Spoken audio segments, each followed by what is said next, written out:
Hi, I am recording artist Marilyn Dunn from St. Louis, Missouri. If you are looking for some soul-stirring, anointed, spiritual, and heartfelt music, visit my website at www.marilyndunnministries.com. Or you can also find me on CD Baby, iTunes, and Reverb Nation. For booking information, contact Mr. Kevin Dunn at 636-856-0551. That's 636-856-0551.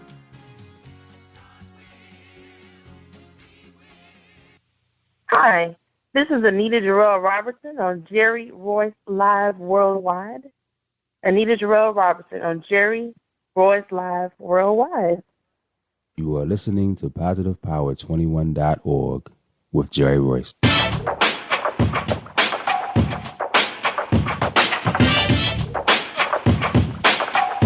What up? It's your boy Kano Kingston.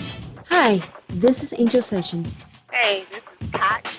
Hi, I'm Teresa Powell. Hi, Jerry. This is Ira Sandra Carter. Hi, this is Phil Powers. Hello, this is Teresa Bobby with Jerry Royce Live. Hi, I'm Philip Byrne. I'm live on the Jerry Royce Show. Hi, what it do? It's your boy Houston Saint. Peace, this is Dahlia the Poet, spoken word artist. Hello, this is Ramon Marquis with Jerry Royce Live. All right, everyone. You got Robin Lynn, and I'm keeping it live right now on Jerry Royce Live. Hey, what's going on, everybody? What's up? This is award-winning podcast with the greatest podcast on earth. Thank you for stopping by.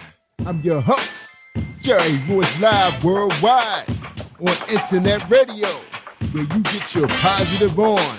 So when it's all positive, it's all power. That's positive power. This is a worldwide podcast for growth, wealth, and success. Thank you.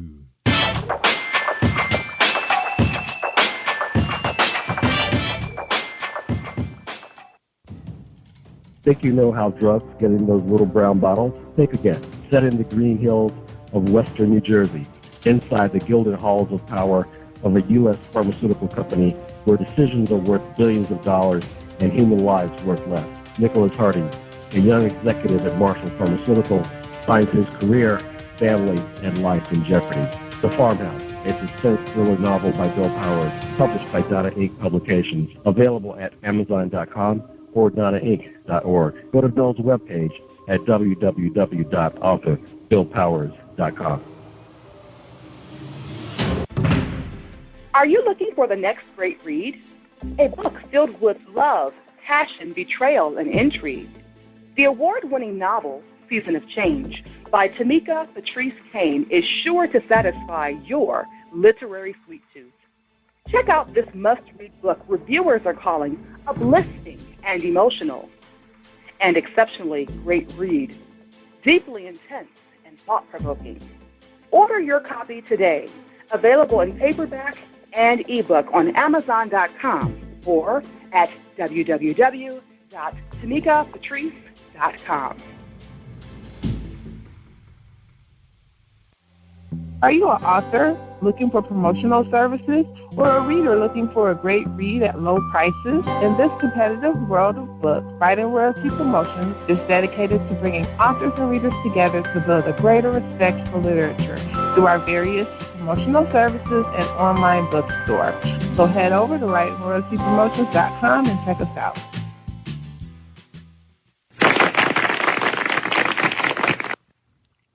Thank you, everybody, for joining us, and welcome to PositivePower21.org. I am Jerry Royce Live, and you're listening to episode 315 with Anita Jarrell Robinson as our guest tonight.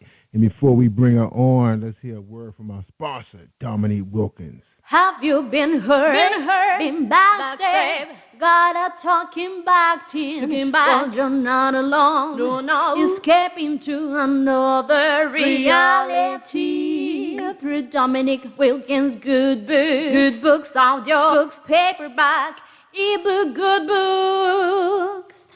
Available on authordwilkinsgoodbooks.com. You are listening to Jerry Royce Live Worldwide Podcast. Welcome to Jerry Royce Live Worldwide on PositivePower21.org and Spreaker.com/PositivePower21.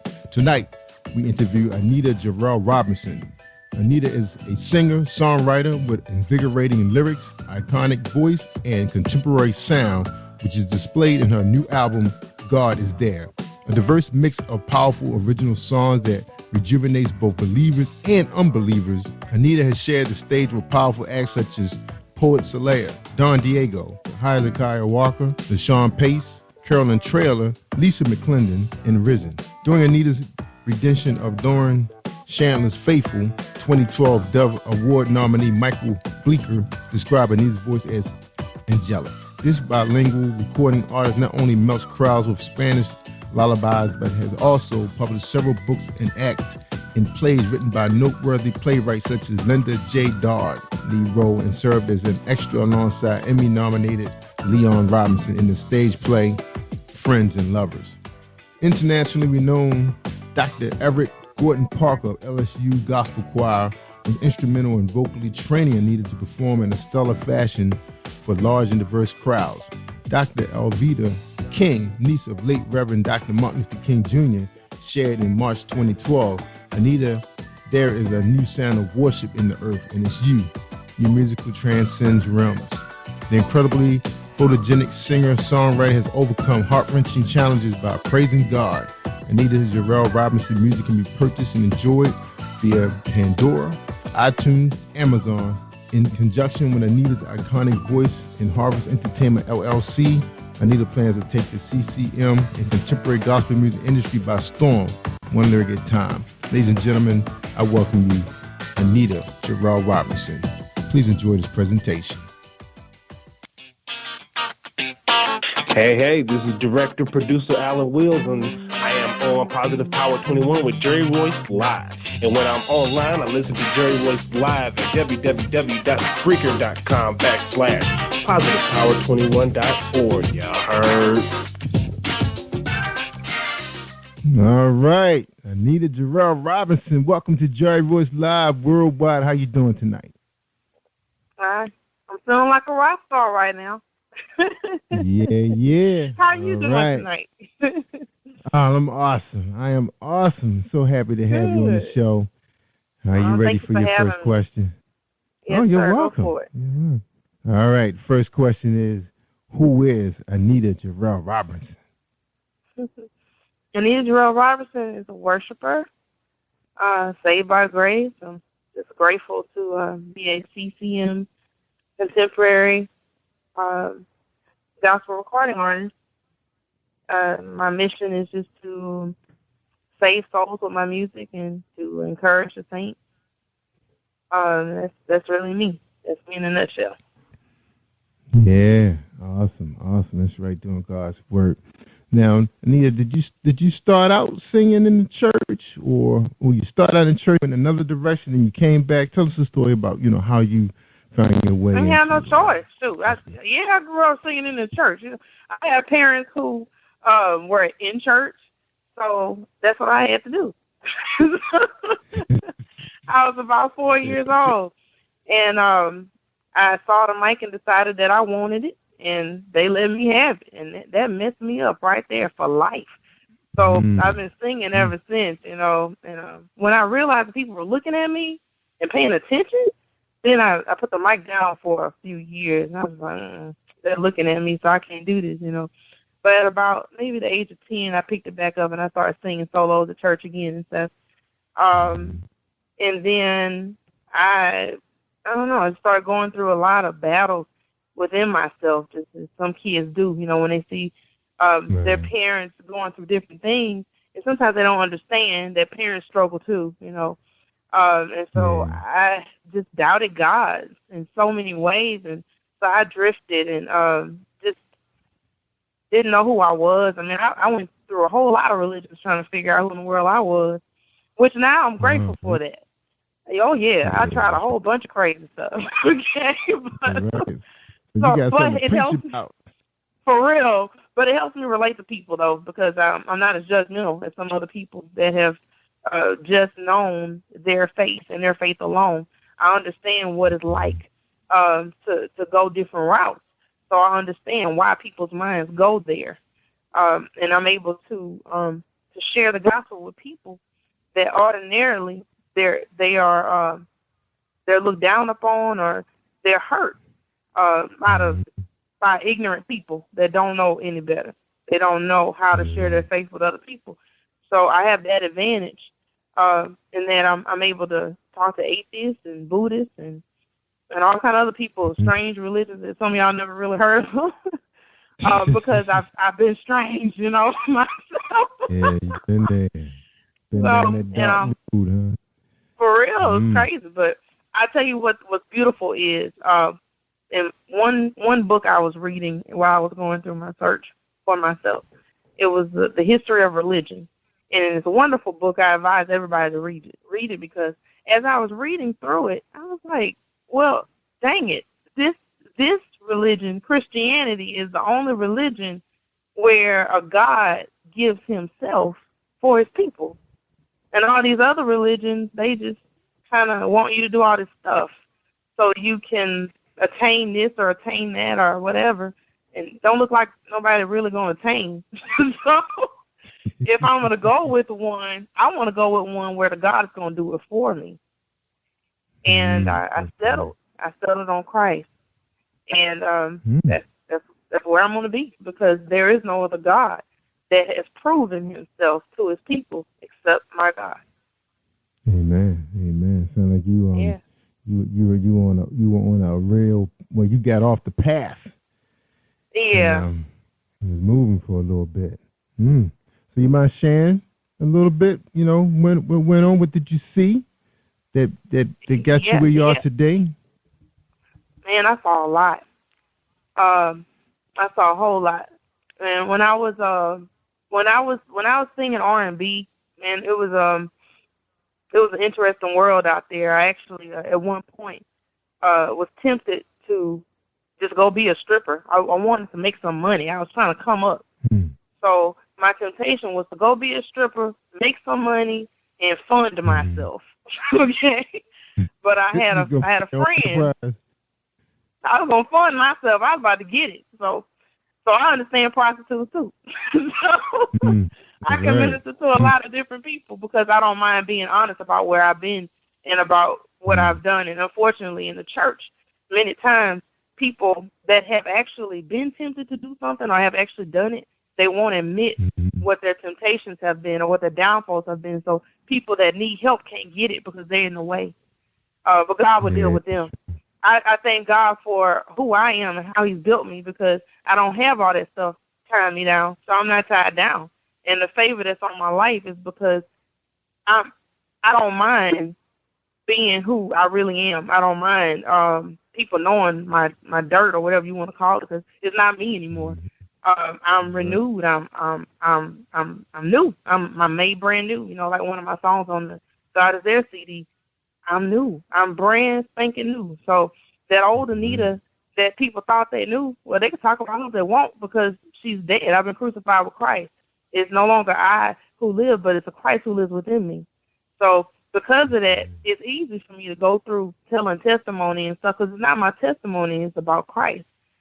So I want people to hear my music. I want them to hear it, but it's not because I want them to hear my voice. I want them to hear the voice of God, because the same God who delivered me when I was on an abortion table, and he saved my soul there. That's where I got saved at, on an abortion table. He saved me from that kind of stuff. So because I've seen that kind of stuff, and now I'm not ashamed to share that Christ delivered me from dirt, there are people that I meet that are able to be delivered because I don't mind opening my mouth and sharing. But it wasn't always like that. Man, I was very ashamed of family members, friends, man, different people in certain churches that I won't name, God bless them. Some of them just ignorant. They're just slow. They don't get it. They don't understand how powerful it can be if they choose to be real. So they're stuck shaming themselves, and because I've been there, I forgive them. I forgive them all. And I say, God bless them all, and I pray that all of them get delivered so that more people can get delivered and come into the kingdom of God. Man, Jesus ain't playing, coming back for real. So when he comes back, I don't want to be one of those people that he's like, so you wouldn't get out the way, huh? You see that whole string of people right there that was lost? Well, you can go ahead and go with them. You were in their way. So you had an opportunity to share with them, but you wouldn't because you decided to be fearful, unbelieving, cowardly. So you hurt people, and that's not what I'm about. So I'm about helping people. I'm about feeding the sheep. I'm about tending the sheep. That's what I wanted you to do, but you wouldn't do that because it's all about you. So, for me, my ministry is out there because Jesus is out there. And, and it's like the song, Even Me, that particular song was written after I was tempted. Now, this was after I was saved. And this is what messes a lot of people up, but in a good way. After I got saved, I was married. I got married to my husband. I'm married to now. I'm divorced. But now I'm married again, thank God. He's an awesome man of God. We've been married for almost 10 years now, thank God. That's a miracle. And seriously, but I ain't playing. I was really jacked up whenever we got married because of my ex-husband, all this stuff that I went through. But the thing is, I was so frustrated with him being he was a man, okay, and that messed me up because I needed Jesus Christ, okay, to marry or something because a regular man wasn't good enough for me. I had so many issues that I had not dealt with that I wasn't ready for a regular man. And unfortunately, some of us that get married the second time, we don't let that person be that person. We try to make them the other person and punish them for stuff that they didn't really do and they ain't got nothing to do with it. They just like, is you crazy? You're like a little. You're right. Woo. All right. You still here, Nita? So you faded out. Oh, and there you go. You faded out a little bit. Yeah. Okay. I'm sorry. Yeah. But I had these things going on that I wasn't ready to give to God, and because I wouldn't turn them over to God, I started messing up. And when I started messing up, then I started drifting again away from my first love, who was Christ. And I was already in the pulpit now. I was already singing. I was already doing all this stuff. But because I had decided to take my heart back from my first love, I started thinking about doing some of the same things I was doing before. And while I didn't do them, my thoughts were there, though. And so it was only a matter of time before I would have entered back into that world. And one of the things that I was entertaining. I really was. I was right there. And this is the thing that really messed me up in a good way. I wanted to hurt my husband because he didn't know how to talk to me properly. And I wanted to hurt him emotionally the way he was hurting me. But men don't hurt the way women do. See? So women, ladies, look, I know I'm about to mess some of your game up a little bit, but I got to share. So this is the deal. When women get hurt, when we hurt inside and we want you to hurt inside, men, we're going to cheat on you because we know that's going to mess your head up because we know that you don't think we're going to do it. So we're going to do it so you can feel like a piece of dirt on the floor because we feel like a piece of dirt on the floor. Now, that is not right, but that is the way we think. So that's a killer right we don't there, think ego. like no man. We think like a woman. And that's more cruel. It's changed. Thanks to Steve Harvey, that all changed. Y'all know how to think like a man now. Yeah, but still, we still think like a woman. I ain't gonna lie, man. We do. We'll mess you up, So, but in Christ, we won't. In Christ, we'll turn to prayer. In Christ, we'll do things to help you. We'll do what we need to do to be beneficial toward you, and we won't do anything to harm you, even if you harm us. But that's only in Christ. And just because you're a Christian doesn't mean you're doing things in a Christ-like fashion. And that's always a choice, too. We have to make that choice. And I was forced to make that choice. I went into my prayer closet, and I told God what I was thinking about doing. And I told him that what I was thinking about doing was cheating on my husband and that I needed him to just forgive me after I did it because I was about to do it. And he needed to hurt, and he wasn't helping him fast enough, and my little prayers apparently wasn't being answered, so I was about to just go ahead and do it. Now, I messed up, but I didn't mess up because that was the right place for me to tell God what I was really planning on doing. And when I opened my heart to God and I said, this is what's really inside of me, and I can't hold it back anymore, that prevented me from making a fatal mistake. That's why I'm able to have the platform I have right now. It's not because I'm so good, but because I dared to bring my dirt into the presence of God, and he healed me. Then he gave me a song. And honestly, I never planned on putting the song anywhere because I didn't want to tell this testimony. Shoot. You know, please, I wasn't trying to tell this testimony. Come on. But because I love God so much, I have seen so many pastors get delivered from this song. Pastors that will come up to us, come up to my husband and I after I would minister, because I usually tell the testimony before I sing the song, and they'll come up to me, and most of them, you know, kind of quiet, like they'll say, hey, you know what, sister, that was me you was singing about. I've been having an affair for such a time with secretary, and I ain't tell my wife yet, but I think I'm going to go ahead and try to deal with that. I'm like, go ahead, deal with that. If I can do it, I know you can. You can do this. Right. You can do it. Make it right. Cause eventually, which song was that? Anyway, do I have that song? Oh, yeah, you got that song. That's the number one song right there, Even Me, which is ironic because I wasn't planning on sharing that song with nobody. I was like, definitely ain't playing on no CD. You can play it. Can we play it? All right, let's play it. All right, everybody, we're listening to Anita Jarrell Robertson. And her website, let me give them your website. Website is Anita Warships, AnitaWarships.com. All right, she got a lot of pictures out there looking pretty and everything. She's sporting a short haircut, her long hair, her pretty church outfits, and she's singing in the street. All right, here we go. Even Me.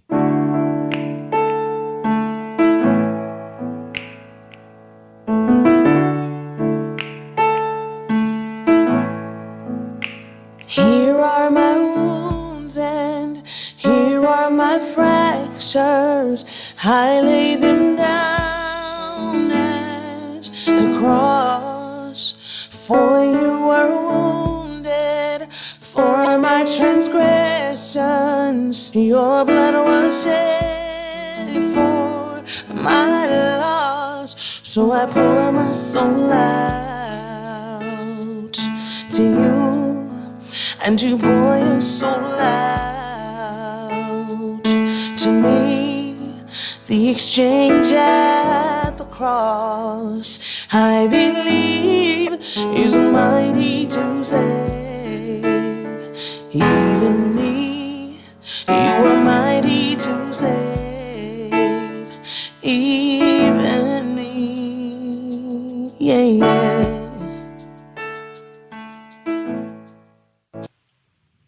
All right, I'm gonna play the full version, but man, that's a beautiful song. Thank you. You don't. Where are you from? Where are you from? I'm originally from Baton Rouge, Louisiana. Baton Rouge, Louisiana. It's about maybe 2 hours away from New Orleans. Right. Yeah, I'm familiar with that. Most people know New Orleans better, you know. Yeah. So where are you now? Now we actually reside in Dallas, Texas. Yeah, you sound like a Dallas. Oh man, don't say that too loud, man. My husband. Oh, don't tell nobody, y'all. But my husband don't like the Cowboys. But yeah, don't say that too loud. So is he from Louisiana?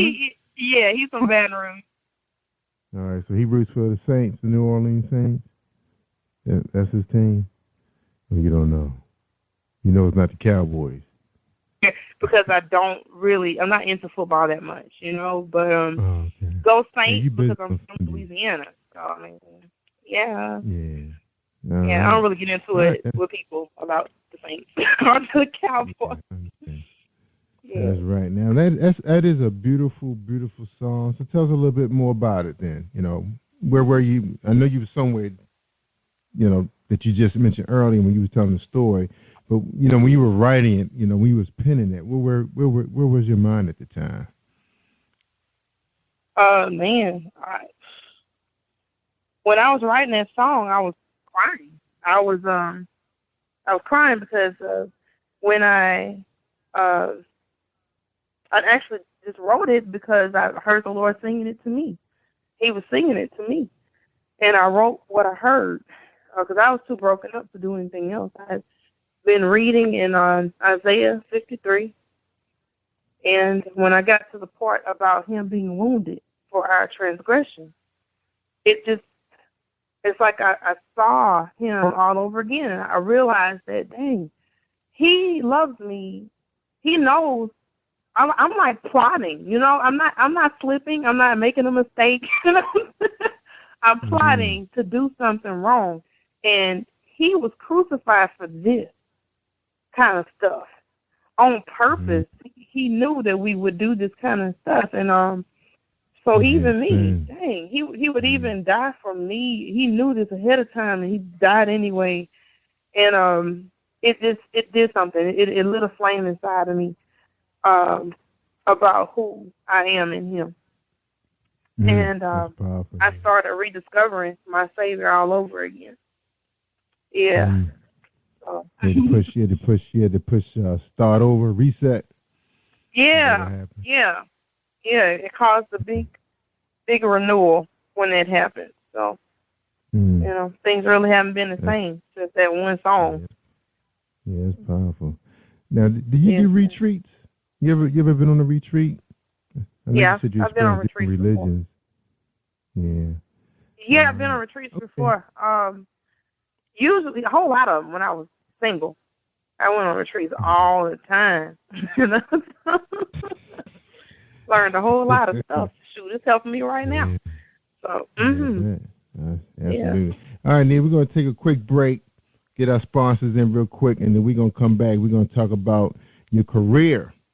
You know, where you are right now. You know, we got young people listening right now. We have some independents. We got some, you know, professionals. A lot of people don't know how to deal with the social media. It's too big for them right now. We want to know how you win in this game. So hold tight.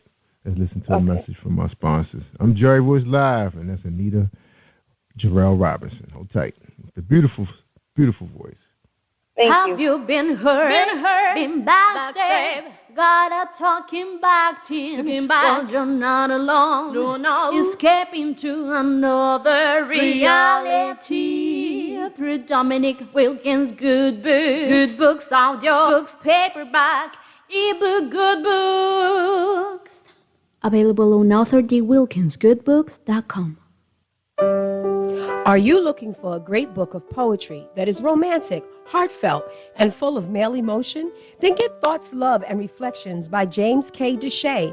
That's Deshay. Go to www.jamesdeshay.com. You will enjoy Thoughts, Love, and Reflections.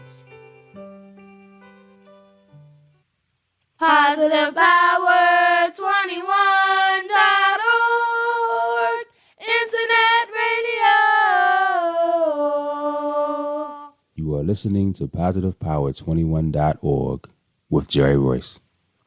You are listening to Jerry Royce Live Worldwide Podcast. All right, y'all. We worldwide, and we listening to Anita Jarrell Robinson. That's right. She just finished telling us an awesome story. And so many people have been down a lot of those paths, and some of them are still down that path, still trying to claw their way back. Anita made it back, and she's still, you know, staying strong in her faith, because she knows what's out there. All right, Anita, let's talk a little bit about your career. Tell us about how did this career get jump started? How did you get where you are? Got a chance to sing with all these brilliant people. Tell us the story. It's a favor, really. It's a favor for me. I don't run behind anybody. I'm not political. I'm kicked out of circles before I get into them. You know what I'm saying? So it's just a favor of God, man. People that just they see me, they see my heart, they know that I'm legit, they know that I'm real, and they choose to bless me, and they choose to give me a platform or whatever, because I don't pay them, because I haven't had the money to do that. And I don't do anything else because I just don't do anything else to do it to get wherever I am. It's just been the favor of God. that's on my life. And so that's all I can say about that. You know, I don't have any other tricks of the trade other than that, you know. And I do things professionally. I try to keep myself as professional as I can, of course, because I like to be prepared for whatever platform God wants to put me on. And that's the one thing I would say to every indie artist out there, please be ready, because the opportunities will come. But if you're not ready when they come, you're just not ready when they come. Right. And so, you know, I please, I beg of you, just be ready, you know. Tweet it out there. Be ready, y'all. All right, we're going to listen to another song. This one's called Future Generation. This is one of my favorites right here. All right. Oh, Future Generation, Anita Robinson. All right, here we go.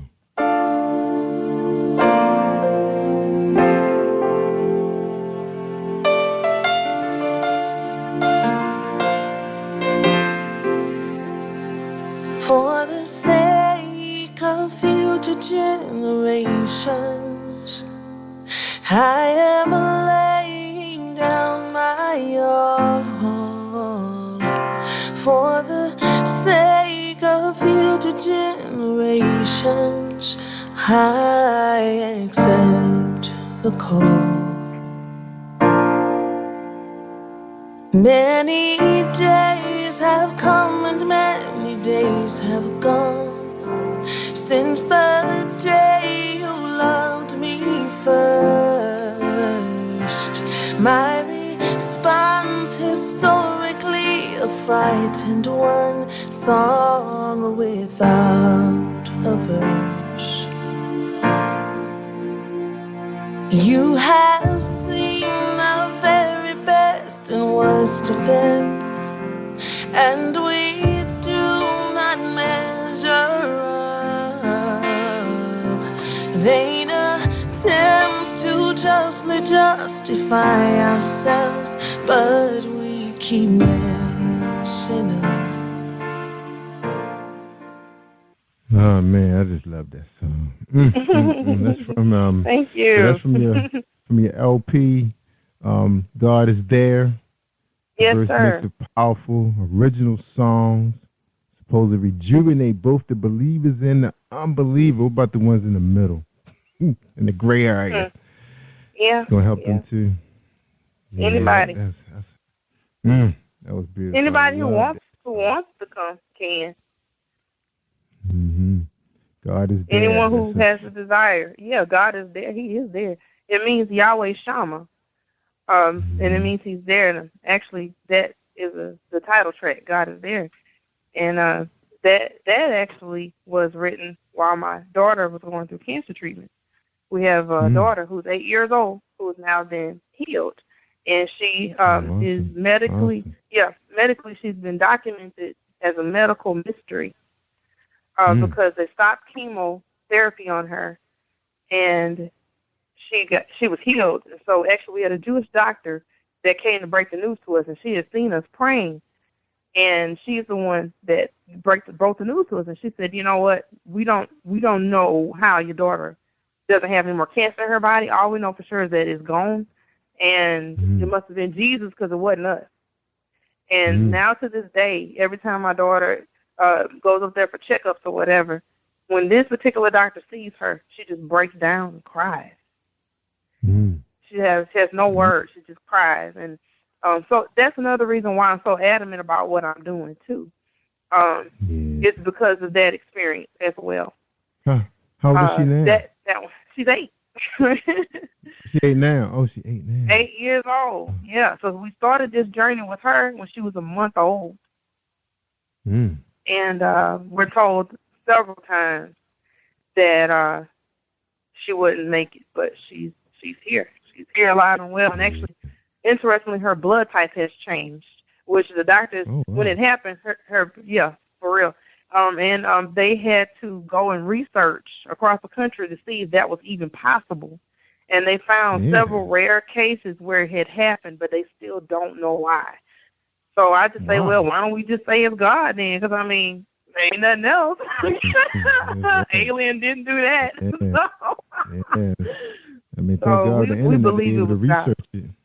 Yeah, so Yeah. research they using the internet and found out. And 'cause, I mean, the internet has been incredible when it comes to medical technology. 'Cause I was actually working in the publishing industry with a medical publisher, and it was just fascinating. All the stuff that's out there, man. Yeah. Oh, you'd be surprised what's coming through these medical books. I was like, I just couldn't believe what I was reading half the time.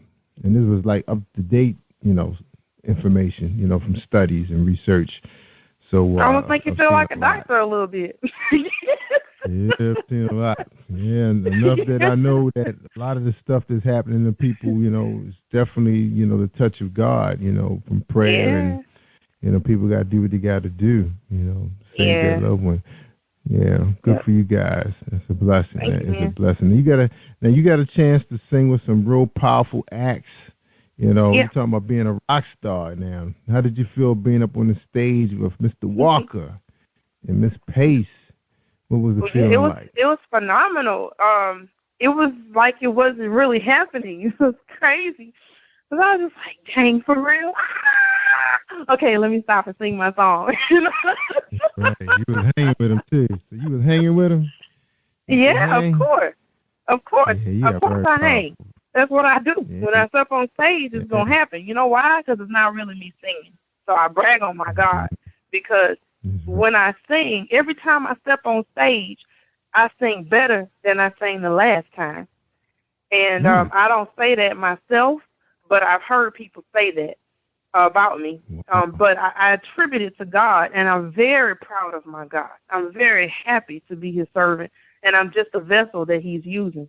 So I'm grateful that every time he steps on stage and uses me to do it, I'm grateful that he sounds better and better and better to people, because I want them to hear him properly, and I want them to be delivered and saved even now in the name of Jesus. Every time they put the music on, I want it to sound better. That's right. Now, you had the opportunity to be trained by some internationally known people. So you mentioned in your bio, Dr. Everett Gordon Parker. Tell us a little bit about that experience. He is. I love you, Dr. Parker. That brother, he taught us a lot. LSU Gospel Choir, and a lot of beautiful voices came through there as well. But he blessed me. He allowed me to lead songs there, and by leading songs in a choir of that make. Sounds like you faded out again, Anita. All right. So that vocal training. You hear me? Sorry? Because you faded out a little bit. Look, let's go ahead and play Lift Up My Hands, and I'll let you finish that story, because you have faded out on that story. So hold tight. Okay. I'm not sure if it's are you on a cell phone? I'm not sure if it's your cell phone fading out. Okay, all right, hold tight. We're gonna listen to Lift Up My Hands, Anita Terrell Robinson. All right, the songwriter. Hallelujah. Are you ready to lift up your hands to the Lord? God said he wants everyone everywhere to lift up holy hands without wrath and doubting. Yeah. Oh God, you are so faithful. You've been so good to me. I will ever give the praise and glory unto thee. You are my healer for all eternity. Thank you for your love, your grace, for setting me free. I lift up my hands, and I worship you. Lift up my hands, I obey you, Lord. I surrender, you're worthy. Lift up my hands, Jesus. Hallelujah. Thank you, Jesus. Oh God, you are my tower. I run straight into you. The enemy can't get to me before he gets to you. You're my defender for all eternity. Thank you for the cross, my Lord. Blood shed for me. Oh, another beautiful song. Thank you. And that sounds live. Now, was that live? Sound like you guys were live on that one. Although it wasn't live, we did have some live instrumentation on that, thanks to Michael Turner at Tape Music Group, which is the record label that helped my record label to put this album out. Michael Turner's worked with some great people himself. So he's done several of the songs on the album, and he was kind enough to put that instrumentation there and give me that feel. And plus, I had who's that? Tia Lee. Her and her group helped me to have background vocals that made it so full, and just really, we really worshiped through that song. So the worship you feel is for real. So the studio became a sanctuary on that song. So we were really getting it in. Yeah, sound good. So you're signed with a record label? Actually, my husband and I, we actually own a record label called Harvest Music Records. We own a record label, and I'm on that label, and we also offer contracts to independent artists as well, but they remain indie. So if an artist would like to be signed with us, they have to be screened by going to harvestmusic.rocks, and after they are screened there, and we take a look at them and decide whether or not we can work with them just prayerfully and just professionally, we let them know. And if we can't work with them, we send an offer to them. And if they're good, we're good, and we help them within about 24 months to get everything that they need up to par so that they can be ready when opportunities come. Because unfortunately, there are a lot of great artists out there. They're awesome. They sound a lot better than me.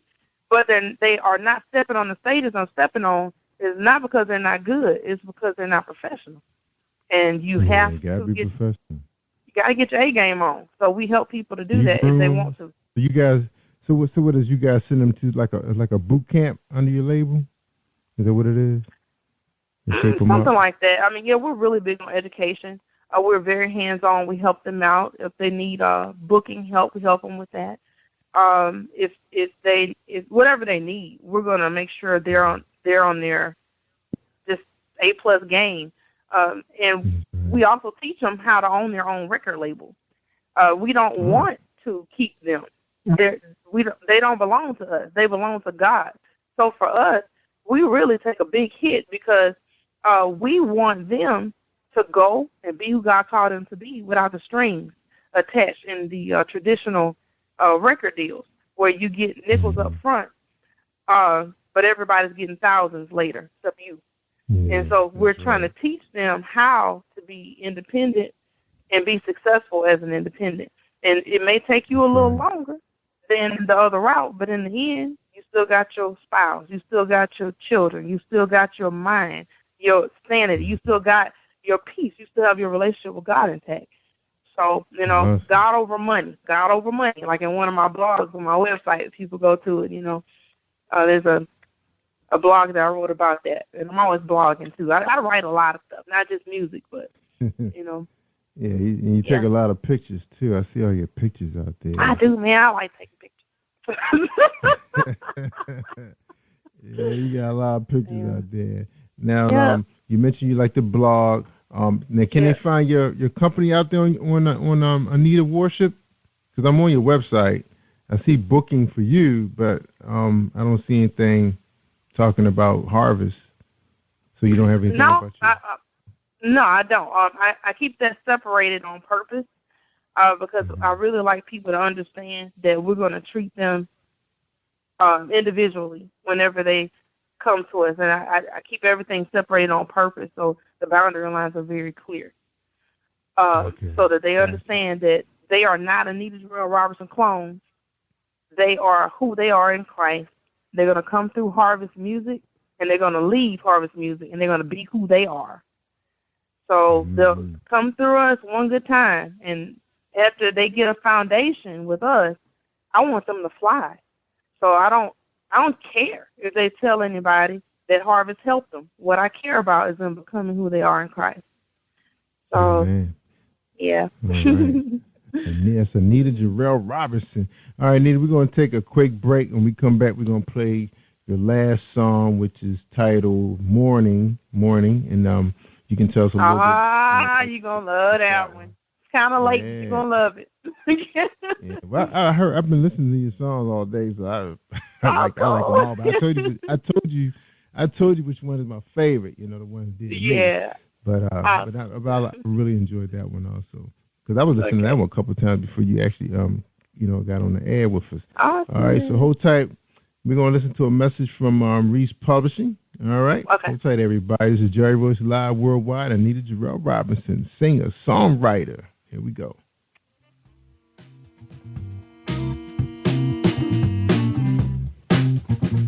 Are you an avid reader of urban fiction, looking for drama, suspense, and more? Reese World Publishing is dedicated to bringing the world's best literature to our readers.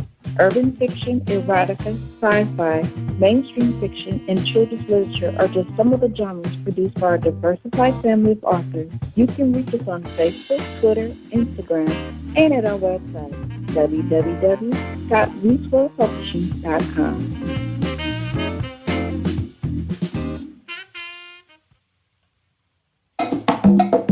Que quiere bailar? Who wants to dance? Bailamos, bailamos, bailamos, bailamos. Que quiere bailar? En la cabeza. Those who go out, we sing carrying seed. The sowing will return with songs of joy, carrying sheaves with them, singing songs of Zion. They will dance like David to enjoy the presence of the Lord. Hey,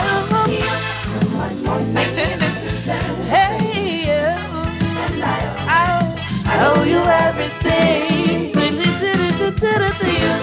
One more thing you say. I owe you everything. We will dance until the Lord. We will dance until the Lord. Oh, yeah. My Lord, we will dance. So praise unto the Lord.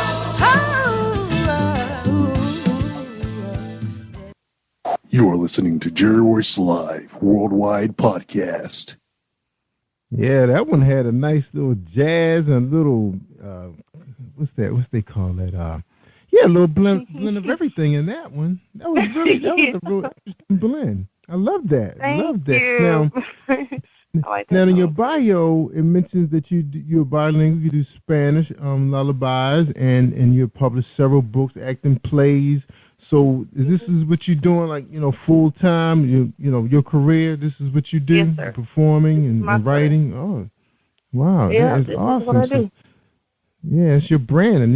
So when the next time we going to see you on stage? Got a play in the works, concerts. What's up?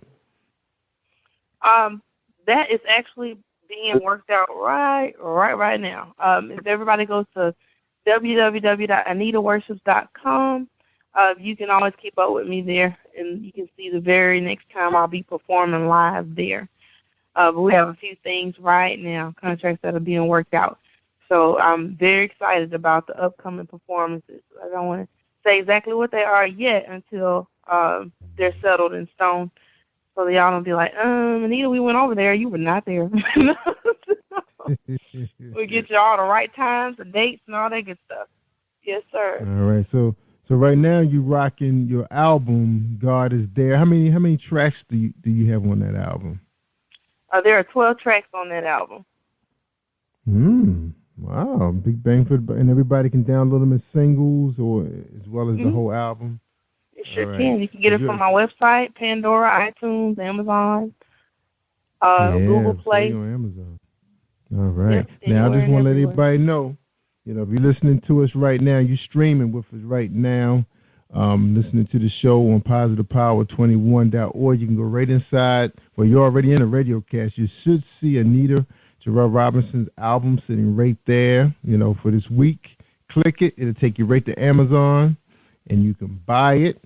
Or in the next week, if you still haven't made up your mind yet and you hear the show again and you love it, you really love it, it should be at the bottom of the website. You can click it again and buy it.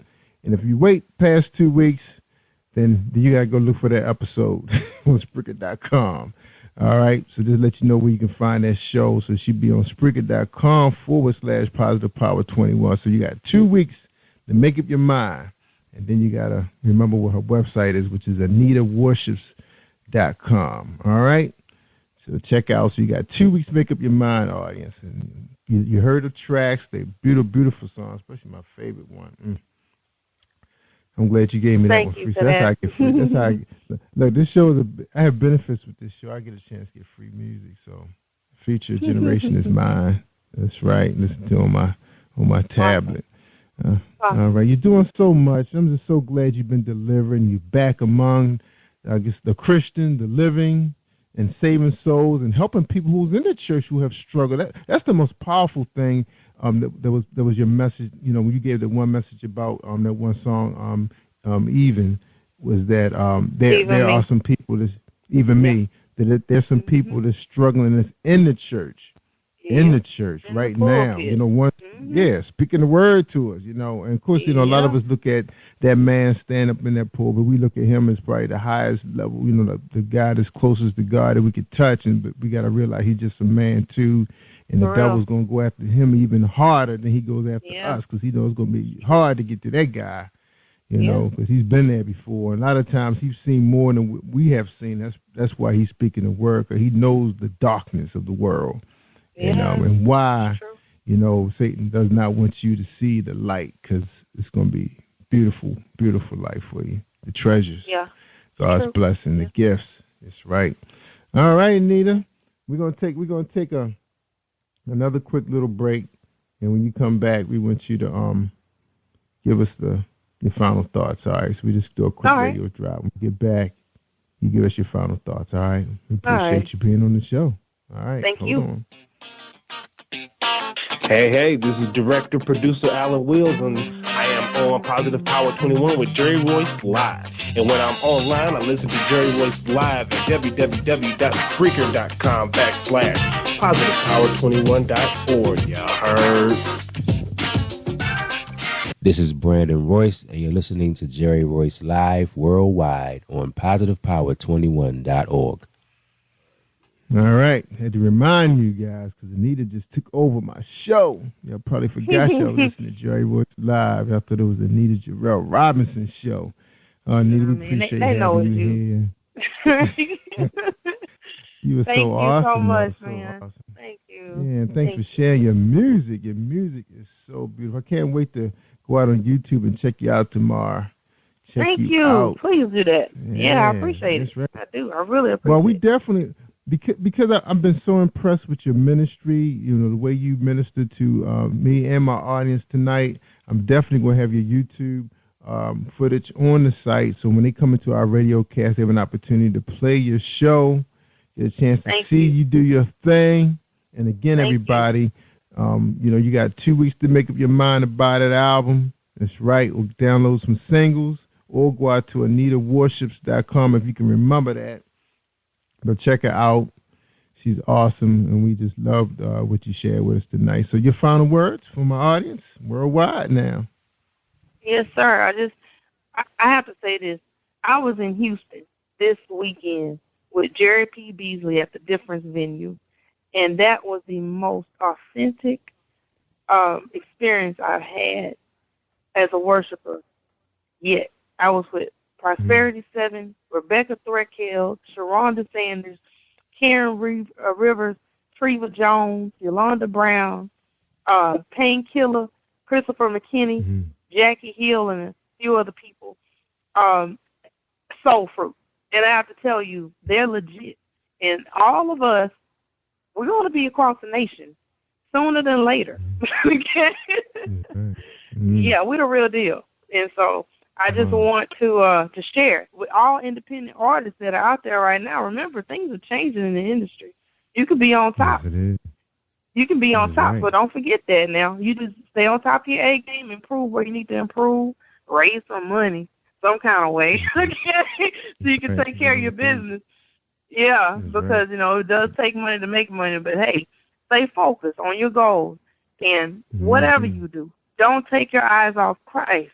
He has something for you. He'll lead and guide you through this thing. And you don't have to compromise at all.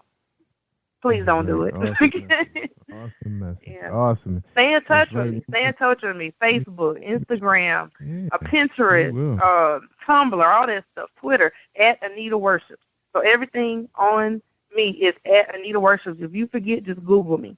And I would love to hear from you. That's right. And then see you around positivepower21.org also. All right. Oh, yeah. Again, the show is archived. Episode, I think it's episode 3. Did I say 314? What did I say today? You said 315. That's what you said. 315. All right. You remember that. Episode 315. Yes, sir. All right, Nita. Appreciate having you here. I want you hold on a second. I always tell everybody all the time, Anita, when they listen to this show, I said, and you got to listen to Positive Power. You're going to hear the good stuff. Just like tonight, you heard Anita Jarrell Robinson at AnitaWorships.com. It's your Amazon, any place you can buy music, you can download it. And again, check her out at our website, positivepower21.org. Anita, stay awesome, and we definitely going to be following you and checking out, see where you headed at, okay? And we appreciate everything you so shared much. with us. Yeah. Yes, yeah, sir. Thank you for what you shared. It was awesome. All right, everybody. Like I always say, stay awesome all week long. I'm Jerry Royce Live Worldwide.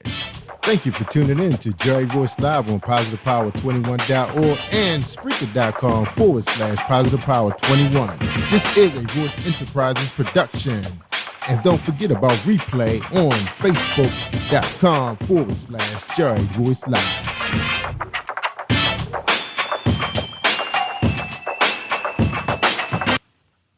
All right, that's a You are listening to Jerry Royce Live Worldwide Podcast. Have you been hurt? Been backstabbed? Got a talking back team? Well, you're not alone.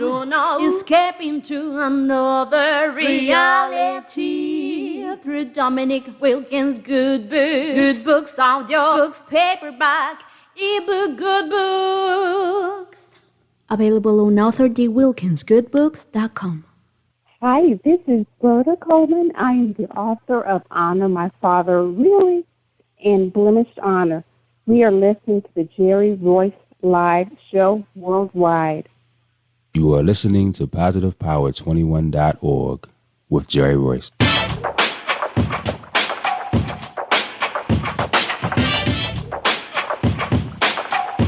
What up? It's your boy Kano Kingston. Hi, this is Angel Sessions. Hey, this is Pat. Hi, I'm Teresa Powell. Hi, Jerry. This is Ira Sandra Carter. Hi, this is Phil Powers. Hello, this is Teresa Bobby with Jerry Royce Live. Hi, I'm Philip Barron. I'm live on the Jerry Royce Show. Hey, what it do? It's your boy Houston Saint. Peace, this is Dahlia the poet, spoken word artist. Hello, this is Lamar Marquise with Jerry Royce Live. All right, everyone. You got Robin Lynn, and I'm keeping it live right now on Jerry Royce Live. Hey, what's going on, everybody? What's up? This is a award-winning podcast with the greatest podcast on earth. Thank you for stopping by. I'm your host, Jerry Royce Live Worldwide on Internet Radio, where you get your positive on. So when it's all positive, it's all power. That's Positive Power. This is a worldwide podcast for growth, wealth, and success. Thank you.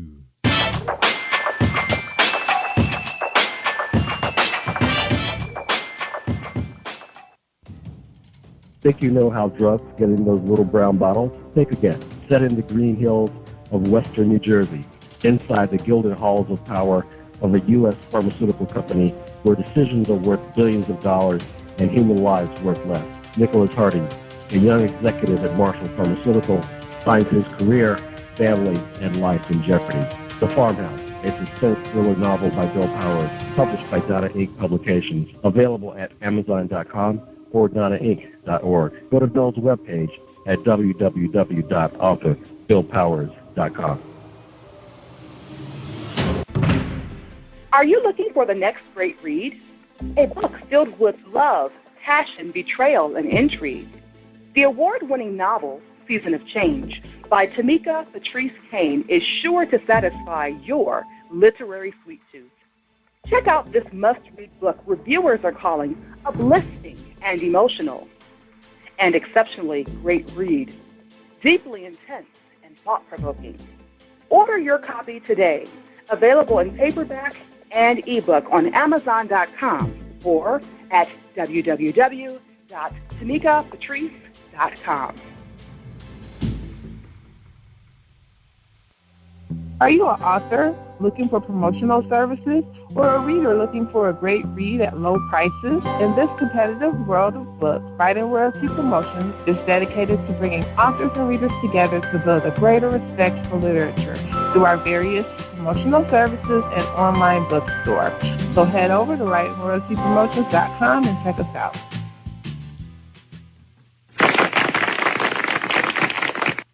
Thank you, everybody, for joining us, and welcome to PositivePower21.org. I am Jerry Royce Live, and you're listening to episode 314, and tonight we got Berta Coleman on the show. And before we bring her out, let's hear a word from our sponsor, Merlin Dunn and Kevin Dunn at MerlinDunnMinistries.com. Hi, I am recording artist Marilyn Dunn from St. Louis, Missouri. If you are looking for some soul-stirring, anointed, spiritual, and heartfelt music, visit my website at www.MarlinDunnMinistries.com. Or you can also find me on CD Baby, iTunes, and Reverb Nation. For booking information, contact Mr. Kevin Dunn at 636-856-0551. That's 636-856-0551. Don't delay, give it up, be strong and lift him up, 'cause he's the power of life. Lift him up, rain away, rain away, rain away, 'cause it's the last day. Hi, this is Angel Sessions. And when I'm in town, I listen to Jerry Royce Live, PositivePower21.org, where they play my favorite music. Hey, thank you, Angel, for bringing me in. Hey, y'all, it's me, Jerry Royce Live Worldwide. Tonight we got Berta Coleman on the show. She's the author of Honor My Father, Really Blemish Honor. All right, her bio read, she was the little girl who was reprimanded for sneaking books and flashlight under the covers past bedtime, and the student who was told to put her book away during math class. Now, Berta Coleman is still passionate about reading and writing. After earning a bachelor's degree from the University of South Florida, she worked in the insurance industry for 20 years before repositioning herself to pursue one of God's purposes for her life. The author of the novel Honor My Father, Really, and the sequel, Blemish Honor, Berta is also an anointed pianist, gifted to play by ear at the age of 8. She has the privilege of assisting authors realize their dreams through her work at a publishing company. Berta lives in the Central Florida area with her husband and 2 daughters. If you want to contact her, she's at www.bertacoleman.com. That's BERTA Coleman. And you'll see her right there on PositivePower21.org website. If you want to contact her, her Facebook is author Berta Coleman also, so check her out. Berta Coleman, welcome to Jerry Royce Live. How you doing tonight? Hey, Jerry, I'm great. Thanks for having me. This is such a privilege to be here. Oh, I'm honored to have you. Thank you for being part of us tonight. All right. Oh, yeah, I'm excited. Good. So I know you're here to talk about your book, but my audience, they mighty and strong in the Maryland and Washington, D.C. area, and they want to know a little something about you before they drop a dime on your book. Okay, well, just a little bit about me. All right, just a little bit about you. So you ready? So the first question is, who is Berta Coleman? Well, I am a pretty humble and conscientious, easygoing girl, but I'm also goofy and funny and fun-loving. You know, I don't try to live life too seriously, kind of take it easy, and, you know, I live life day to day just like the rest of us. I don't have a big bells and whistles type testimony. You know, I grew up in a 2-parent home, and we weren't rich by any means, but we always had food, we always had shelter, we always had clothing. But, you know, my life wasn't perfect. I was the youngest of 3 siblings, and the next sibling in line, Jerry, was 7 years older than me. And the next one after that was 7 years older than her. So I had I had a lot of alone time to entertain myself with my own imagination. And I tell you, it was a wild ride at times. So I kept myself busy with my own imagination because my sister didn't want to play with, you know, my little big-headed self and all that kind of stuff. So I entertained myself a lot with my own imagination. I took piano lessons for a little bit until my music teacher picked up on the fact that I wasn't reading the sheet music she had in front of me, and I learned how to play by ear. So that was also taking up a big part of my life, where I was playing piano by ear and playing at church and playing at Sunday school and people's weddings and banquets and things like that. So that's the extraordinary part of my childhood. But for the most part, I lived a pretty average, normal childhood, and, you know, went to school. I was fortunate enough to go to college, and, you know, got married and started a job, started a family, and here I am. Here you are. That's right. A big-time author. That's all right. Yeah. Now you mentioned now you mentioned in your bio that you was in the insurance business for, what's that, like 20 years? You said 20 years? Yes, for 20 years. I didn't want to be there for 20 years. I didn't want to be there past a couple of years, but it was something I was trained in. I got comfortable with the salary and the level of my skills. I got comfortable, and you know, it just worked out that I stayed and endured for that long. But after a while, you know, something else started nudging me, something that had been there all along. So I kind of got into something that I wanted to for the longest.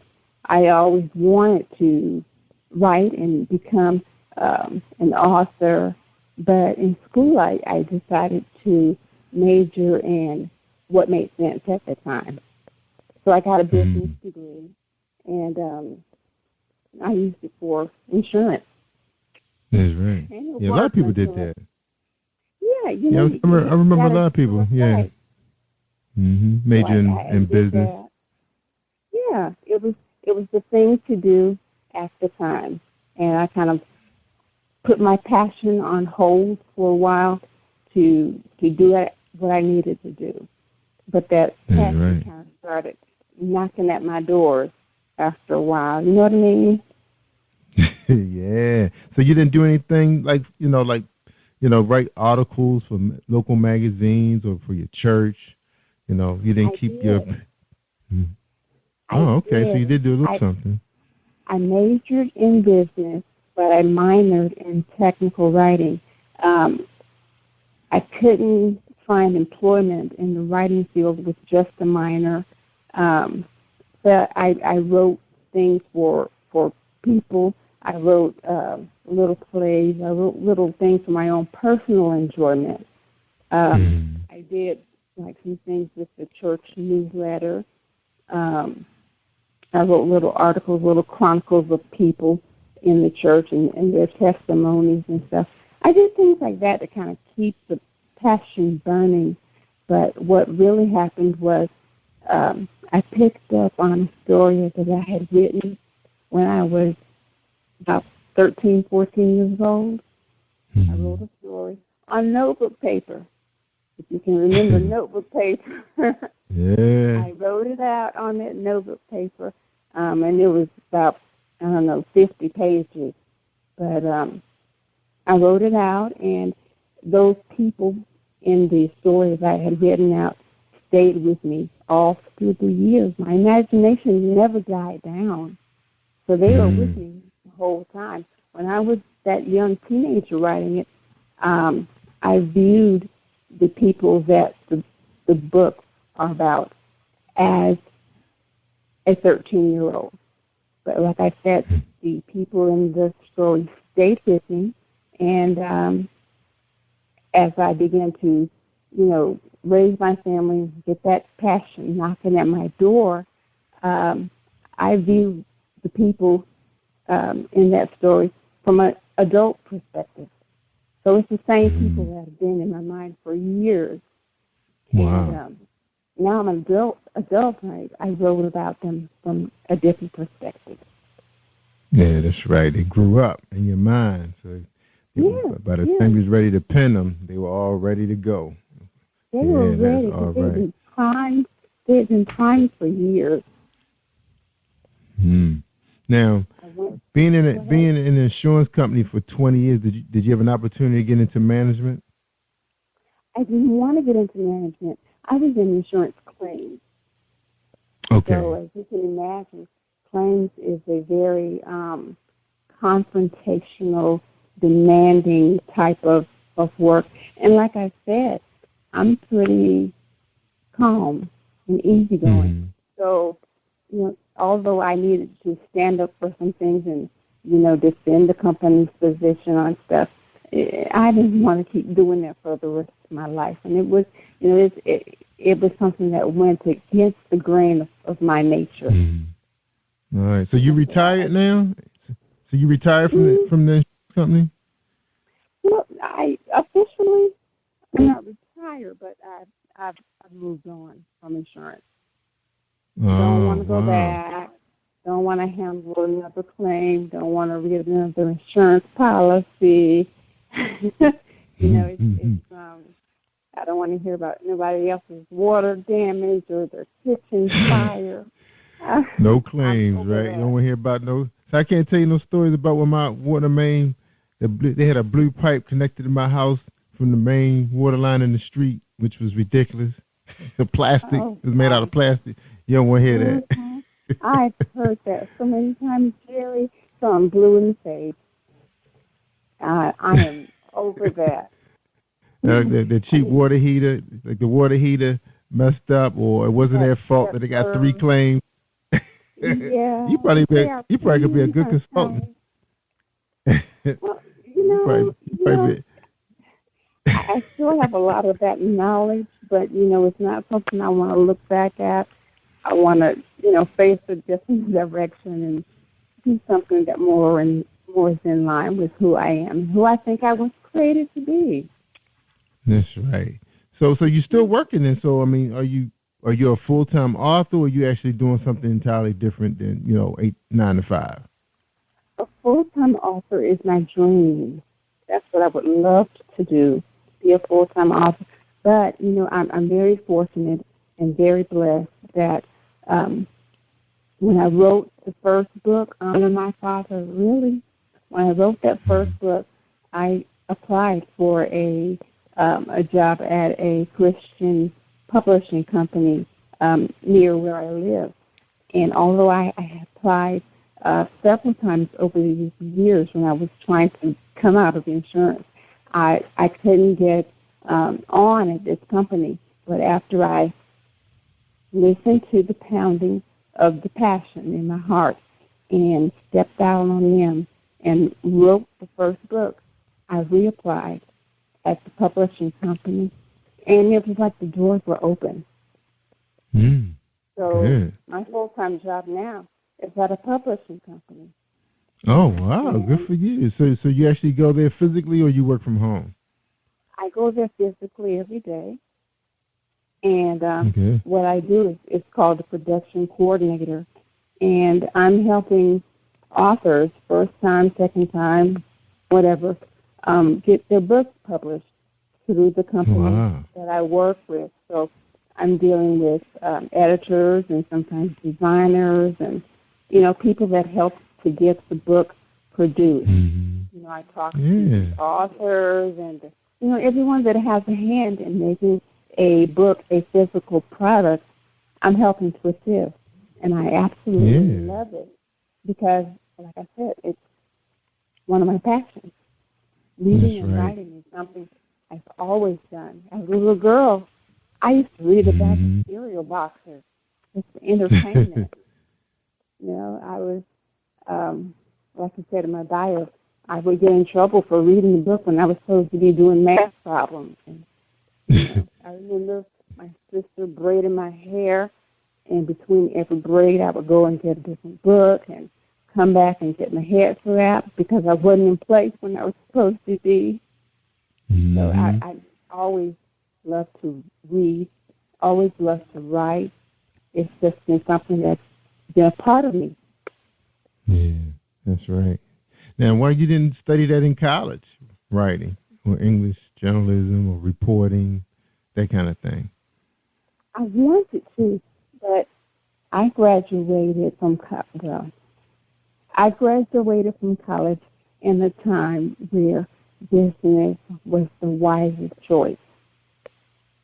Yeah. I was more marketable as a business major than an English major or a journalism major.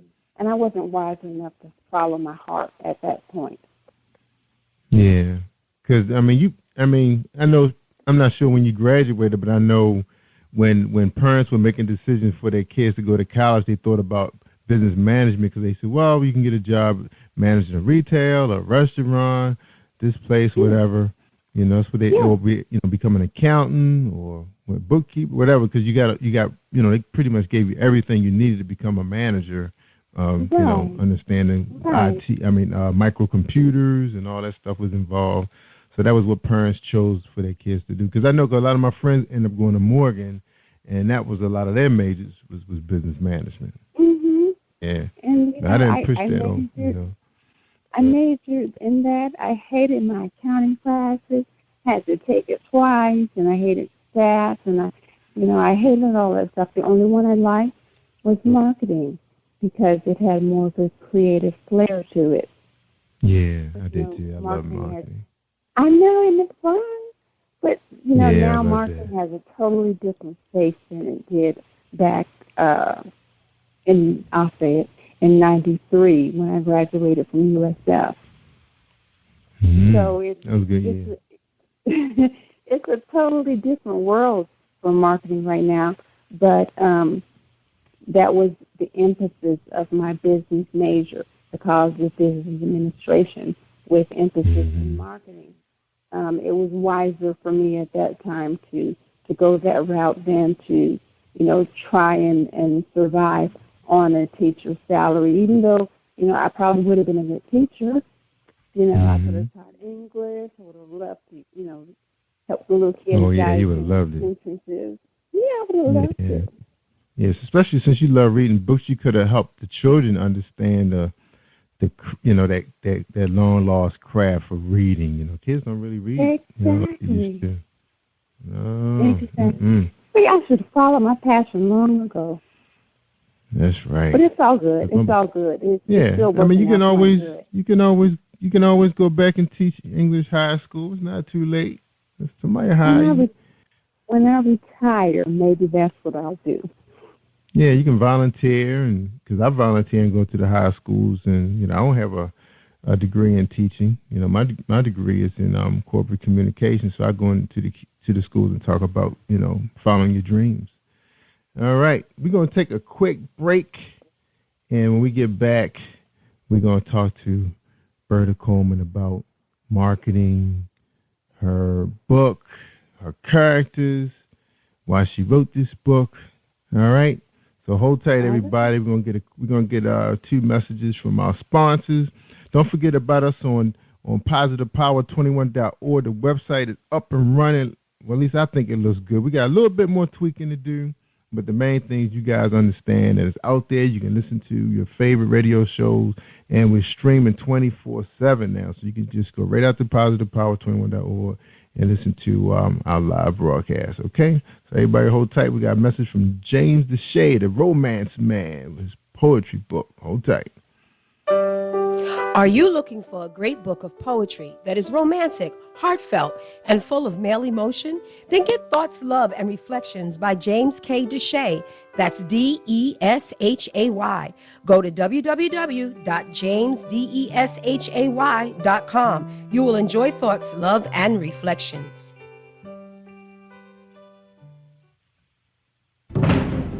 Are you looking for the next great read?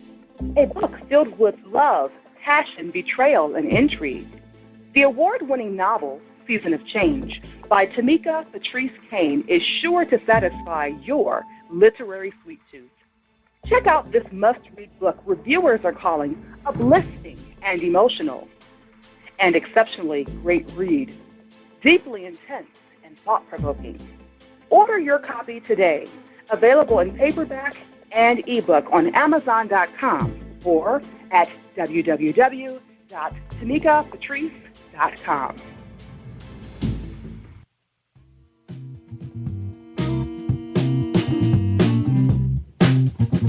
Are you an avid reader of urban fiction, looking for drama, suspense, and more? Reads World Publishing is dedicated to bringing the world's best literature to our readers. Urban fiction, erotica, sci-fi, mainstream fiction, and children's literature are just some of the genres produced by our diversified family of authors. You can reach us on Facebook, Twitter, Instagram, and at our website, www.readsworldpublishing.com.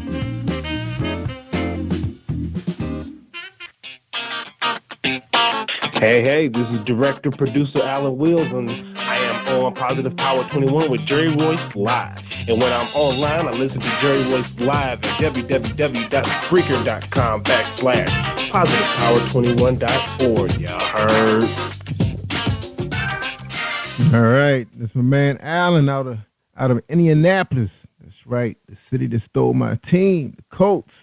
That's we at the Baltimore Ravens now, making things happening on the gridiron. All right, we're talking to Berta Coleman at bertacoleman.com, and you can get her Facebook at author Berta Coleman, and she's here to talk about Honor My Father. Really? All right.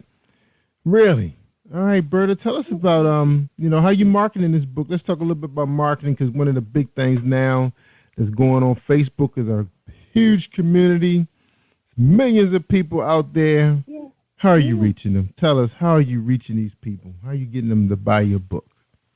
Well, the first option that I've been employing is Facebook. There are some other things that I try out every once in a while, but I tell you, the biggest help to me is the person that has teamed up with me to help me promote this book, who actually teamed me up with you, Jerry, because I'm a wife, a mom, working and have different aspects of my life that take up time. And like I said, marketing has changed from when I graduated back in '93. So there are lots of things I don't know, but I've got somebody on my team who's helping to put me out there. So we do things on Twitter and Facebook and different avenues and vehicles like that to get me out there. This coming weekend, I'm going to be doing a TV interview in Atlanta with ACC, Atlanta Live, Channel 57. And I've got some other things scheduled here in Florida with Preach the Word Worldwide Network. So like I said, I've got someone on my team who's helping to expose me and get the word out there about these books that I've written that are about love, life, and God. That's right.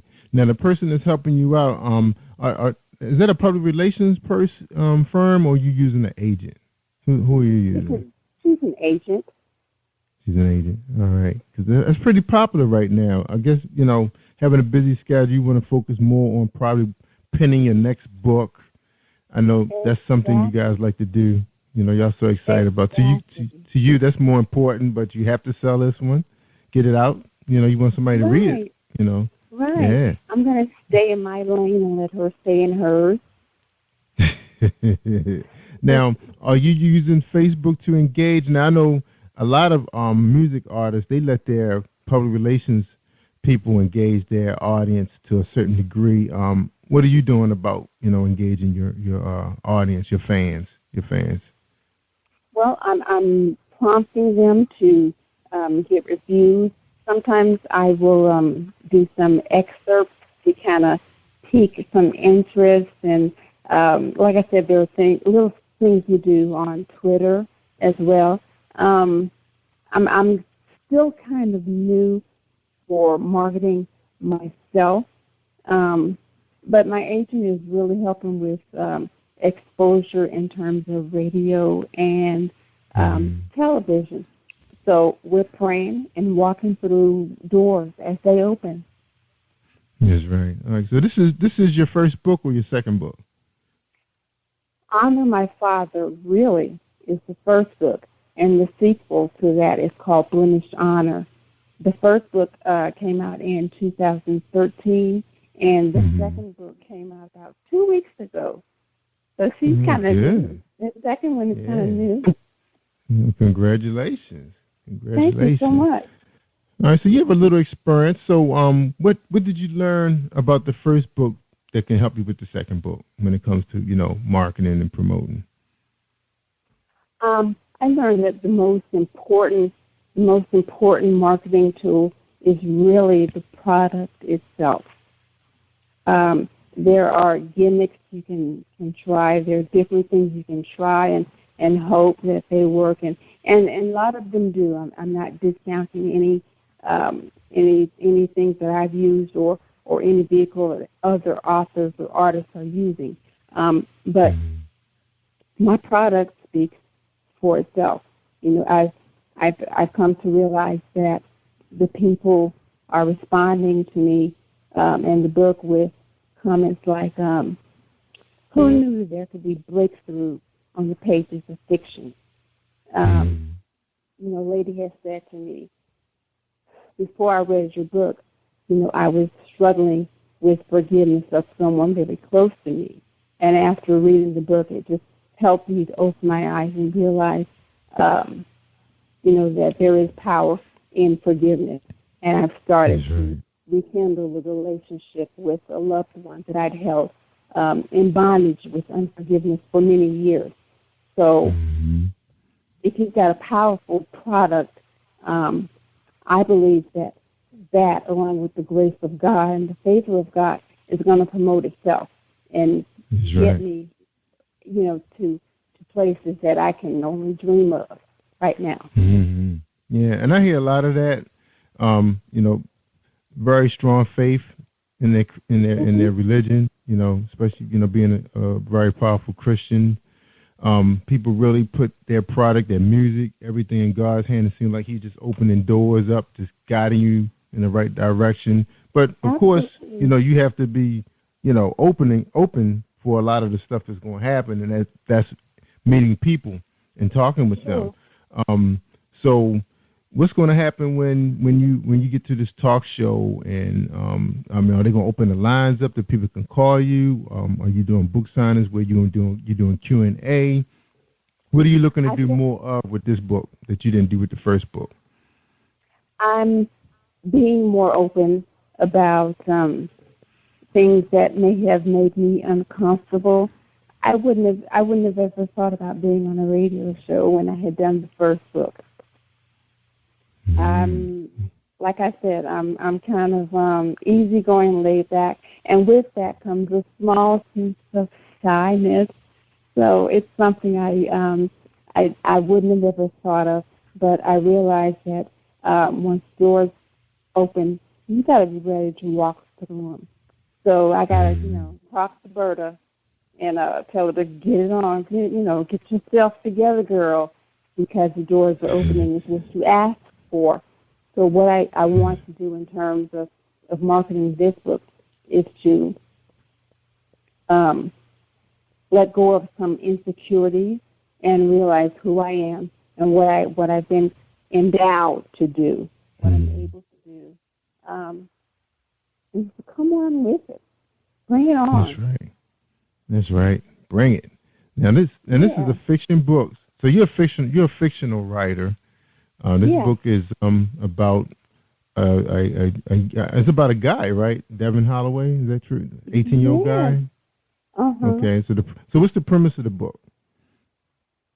Well, Devin is a young guy who's wanting to live his life with some swag and remain cool and everything, but his parents are those holy roller Christians. His dad is a praise and worship leader at the church. So they've kind of been nagging him for a while. So come on God's side and, straighten your head out, get your life right. It's going to be good for you to live a Christian life. And he don't want to hear any of that. He's like, I don't get out. I don't have time for that right now. I got some other plans. But he comes across a friend, a new friend that he, thinks is a nerdy little swag, a nerdy little Christian holy roller guy. But this guy has a beautiful girlfriend, and that is what piques his interest. He's like, if this nerdy guy can have this gorgeous girlfriend, and here he is, womanless, he's like, well, I'm going to pay attention. And what happens is that they build a friendship, even with the guy's nerdiness and his religiousness, but they build a friendship. He falls in love with, another young, beautiful woman, and he comes on God's side. But then he witnesses his father in a quiet, compromising position, and that threatens to just buckle his knees. As soon as he takes his first little steps on his journey to faith, it buckles his knees to see his dad in this position. So, at the same time, his mom is grappling with his secret she's held on to for 20 years, and he's loved his family, but he struggles with them to keep everything together in the light of all this controversy that's going on. There's a struggle with mom, and they're breaking up. Dad and mom are breaking up, and he's got the girlfriend urging him to stay on Christ's side, and he's like, I don't need it. What's it for? It's not doing me any good. So the book everything was going good. So everything was going good for the family up until he caught Dad in a compromising position. His mom is hiding a secret. So basically, is that the page turner? Is that really what's really drawing people to find out what is going on with, what's the mom name? Rania? Is that her name? Yeah. Rania, yeah. So that's the big plot right there. What happened to Rana? What made her the person she is today? Yeah, trying to find out what her secret is and trying to find out what the compromising position is that Devin caught his father in, and what's going to happen to Devin and this beautiful young lady. And, when I wrote the book, I wrote it as I was glad to write it from back when I wrote it when I was a little girl. And I ended it where it needed to be stopped. But, at that point, I realized I think there's going to have to be a sequel. And the more I listened to the readers, they're like, oh, no, I got to find out what happened. You got to write some more. And it came. I wrote more. And then there was birth, the sequel, and this is called Blemished Honor. And it's about this family, and they're still trying to live honorably before God with their flaws and everything. They've got flaws. Michael, the dad, he's got issues. He's got past that keeps creeping up, and Rania has issues. She's introducing somebody to this family that she had kept a secret, all her life, and, just issues, struggles. They're continuing to try to be honorable, and, they go in spite of their flaws. I think the lesson here is that, with togetherness and unity, husband and wife and family or whoever is in the family can get in there and it can be worked out. That's right. Bring God and you bring God into the picture. Now, Berta, what was the biggest challenge writing these two books?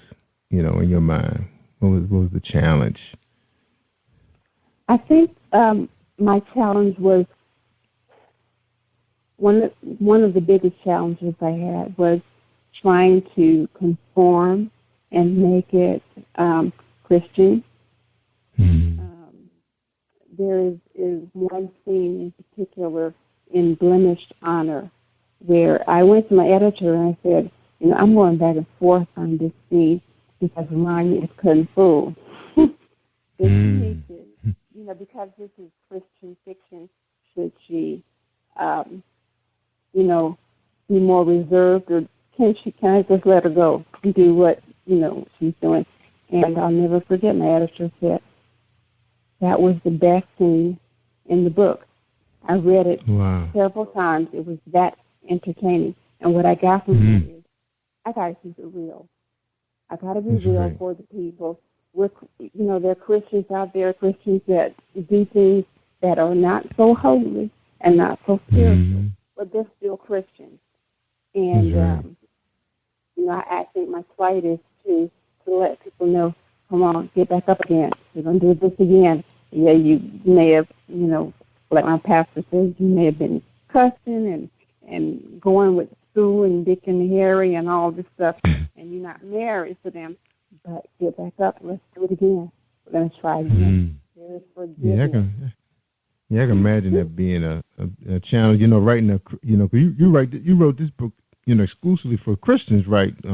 You want them to walk away with something, because a lot of times, as a Christian, you're trying to stay away from, whatever the sin was that you was having problems with, and if you're an avid reader, sometimes it's a little hard to find products out there that's entertaining.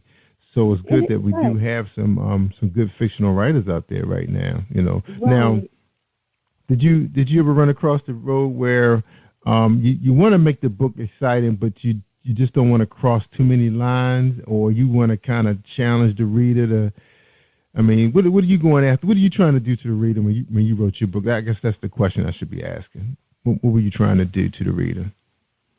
What was your motive? I want to give the reader more than just a good read. It's not just a good read for a 14, 15-year-old, which is the age of my youngest reader. It's not just a good book for a 90-year-old, which is the actual age of my oldest reader. I want to do more than just provide a good read. I want to provide you and invite you into a soul-stirring experience. I was talking to one of my readers extensively today who had just finished Blemished Honor, and she said, I felt that. I could feel like I was right there. I almost started to cry. Or another part, she was saying she was mad. She was mad at Devin for something that he had done. And she was like, how can you do that? And my goal is to get the reader to experience exactly what's going on. Like they're right there in the midst watching everything that's going on with their eyes. I try to do that through the words, let them see it, with the word coming off the page. I get nosy for the reader, so the reader can peek in. The reader can peek into what is really going on, like things at church where, instead of just describing a hand clapping service, I want to tell the reader exactly what this character was feeling, exactly what they did. I want to show them that the tears were running down their face and there was something stirring inside their heart. And, it made their hands go up and it couldn't put them down. I want the reader, I want to get nosy and get right in the face of the character for the reader so the reader can get into the character's business. That's right. All right, we're going to take a quick break. We're talking to Berta Coleman. When we get back, we're going to get Berta's final thoughts to our audience that's listening, her fans, where they're tuning in. Anybody listening that's on the website at positivepower21.org. We got a new author, part of our family now. She just click on her icon and take you right to Amazon. It'll take you straight to the show if you want to listen to it again. Anybody out there looking to promote their book, positivepower21.org is here to brand you and promote you. All right, we're looking at some of Berta's reviews. We'd like you to come out and check them out. The readers are saying that it's captivating read. It's great. It's awesome. They really enjoyed the book. She got quite a few 5 stars out of all the reviews. And the people saying they were very, very pleased. So check her book out. Again, you can come out to positivepower21.org. If you listen to this show on Spreaker.com/positivepower21, you can come out, click on her link, and it'll bring you right to either her Facebook page or bring you right to Amazon, and you can make that one-click purchase. All right, so let's take a break real quick, and we'll be right back with Honor My Father, Really, and we'll get her final thoughts. Hold tight.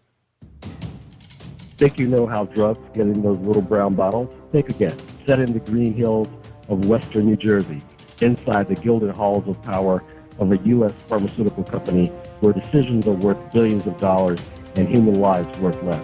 Nicholas Harding, a young executive at Marshall Pharmaceutical, finds his career, family, and life in jeopardy. The Farmhouse, a suspense thriller novel by Bill Powers, published by Donna Inc. Publications, available at Amazon.com or DonnaInc.org. Go to Bill's webpage at www.authorBillPowers.com. PositivePower21.org, Internet Radio. You are listening to PositivePower21.org with Jerry Royce. All right. Thank you, everybody, for sitting there and listening to this very good show with Berta Coleman, Honor My Father, Really, and Blemish Honor. That's right. She has 2 books out there on Amazon. Click.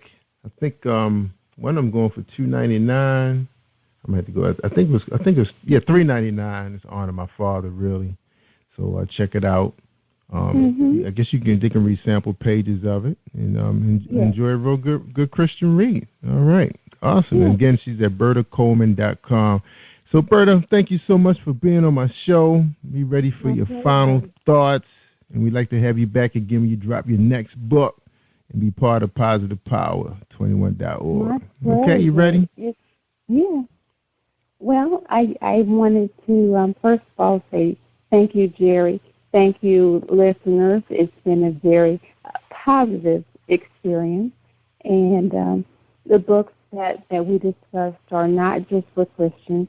They are for people, married people, single people, males and females. Like I said, the youngest reader is 14. The oldest is 90. I've had black readers and white readers alike that enjoyed the book. It's a book for people. It helps to heal. It entertains. It makes you laugh. You can experience a range of emotions, and it's you gotta see for yourself. Yeah, that's right. They're gonna check it out. Oh, they're gonna check it out. All right. That's right. I think they're gonna check it out. That's right. And we made it easy for them too, so they have no excuse. They can just go right inside there and click on it and check your book out. All right. All right. Yeah, check it out, y'all. Now, would they be able to read some sample pages before, really buying into what we're telling them that this is an awesome book? Would they get a chance to read a couple pages? Yes, right. There's the Look Inside option on Amazon.com for both of those books, and you can get a sample and see what's really going on, and pique your interest. Get a little literary appetizer. That's right. Good. All right, Bird, we got to get out of here, but I want you to hold tight while we end the show. All right? All right, everybody. I tell them all the time, Bird, I said they want to hear the good stuff, the real good stuff. I said you got to listen to PositivePower21.org and Spreaker.com/PositivePower21. And don't forget on Sundays, y'all, big break news. Let's say break news, breaking news, and great news. That's what I meant to say. The breaking news is we're going to be streaming our gospel radio on Sundays for at least about 10 hours, maybe 15.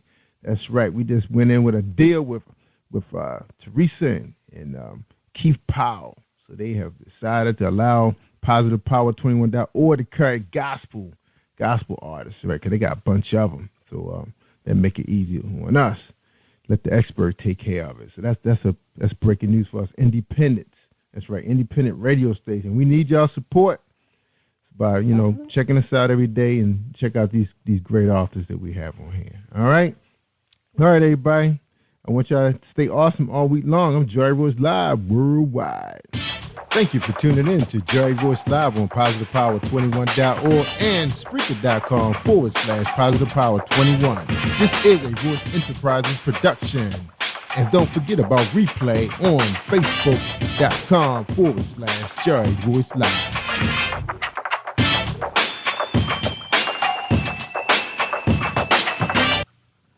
All right, that's a wrap.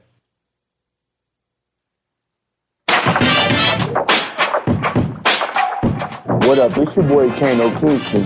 Hi, this is Angel Sessions. Hey, this is Scott. Hi, I'm Teresa Powell. Hi, Jerry. This is Ira Sandro Carter. Hi, this is Bill Powers. Hello, this is Teresa Bobby with Jerry Royce Live. Hi, I'm Philip Barron. I'm live on the Jerry Royce Show. Hey, what it do? Boy, who's to say? Peace, this is Dahlia, the poet, spoken word artist. Hello, this is Lamar Marquise with Jerry Royce Live. All right, everyone. You got Robin Lynn, and I'm keeping it live right now on Jerry Royce Live. Hey, what's going on, everybody? What's up? This is award-winning podcast with the greatest podcast on earth. Thank you for stopping by. I'm your host, Jerry Royce Live Worldwide on internet radio, where you get your positive on. But when it's all positive, it's all power. That's positive power. This is a worldwide podcast for growth, wealth, and success. Thank you.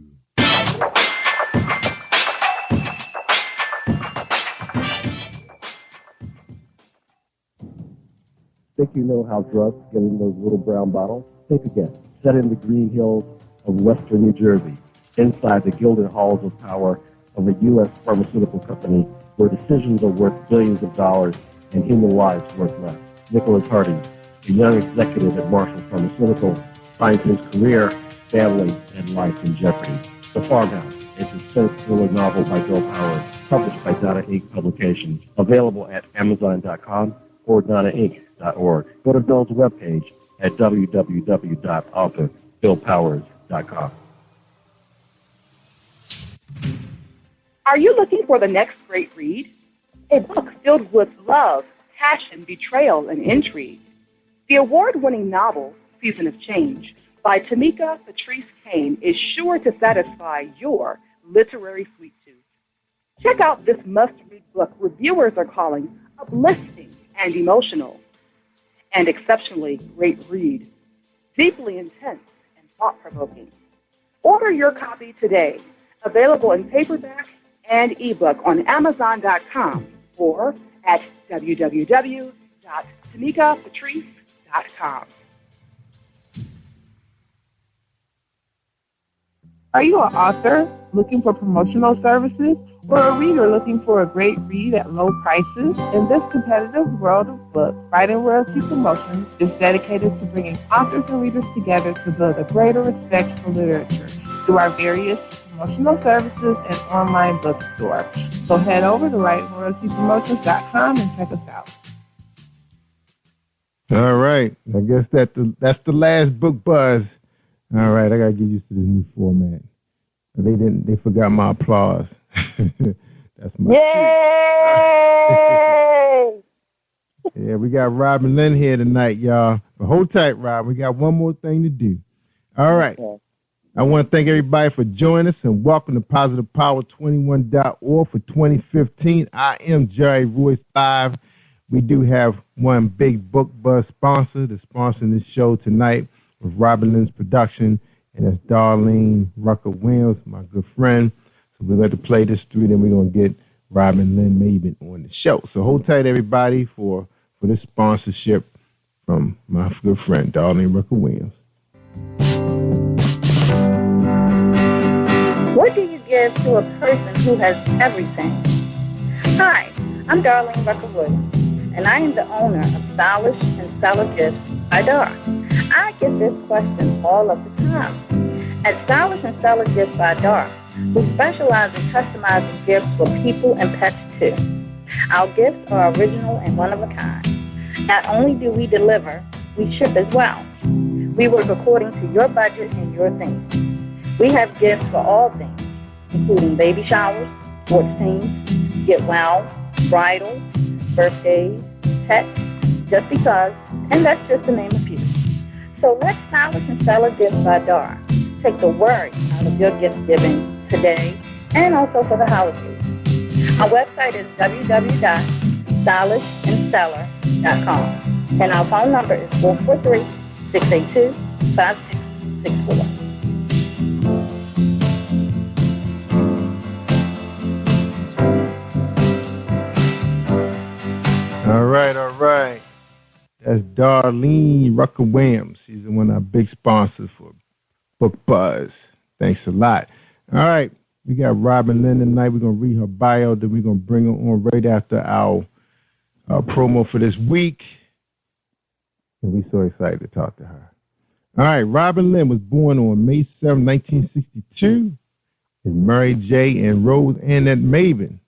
Growing up in Tacoma, Washington, Robin Lynn attended Henry Foss High School and enlisted in the United States Air Force at the ripe age of 17.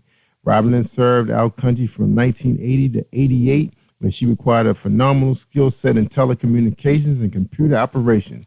She also acquired post-traumatic stress disorder due to a sexual assault that occurred early on in her military career. This condition went undiagnosed and untreated for over 20 years and became the contributing factor to homelessness and unemployment. And we're going to get into all of that with Robin. And the next voice you hear will be with Robin Lynn Maven right after this message. Hold tight, everybody. What's up, everybody? What's going on? It's Jerry Royce Live Worldwide. Just want to give you an update for this week. That's right. Wednesday, January 7th, we got author Johnny Brown at 8 o'clock Eastern Standard Time. And we have Devon Callahan at 9 o'clock following that show. It's going to be all good. We got to find out what Devon been up to. He's an old friend from way back. He writes under the name Scholar Rice. And we have to find out what that brother's up to. The last time I talked to him, he was living in Texas. He was in California before that. And then before that, I think he was in Korea. So we will find out what Devon Callahan is up to these days. All right, check us out. Jerry Royce Live Worldwide.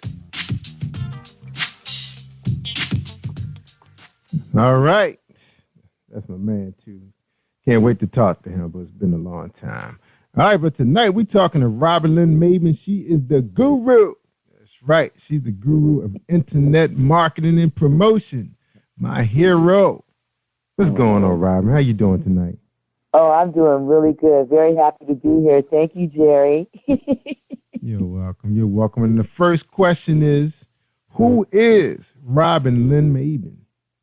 Oh, wow. Well, I'm something else, I can tell you that. Veteran, a mother, minister, a champion of the people, teacher, a motivator, sponsor, I don't know what else. You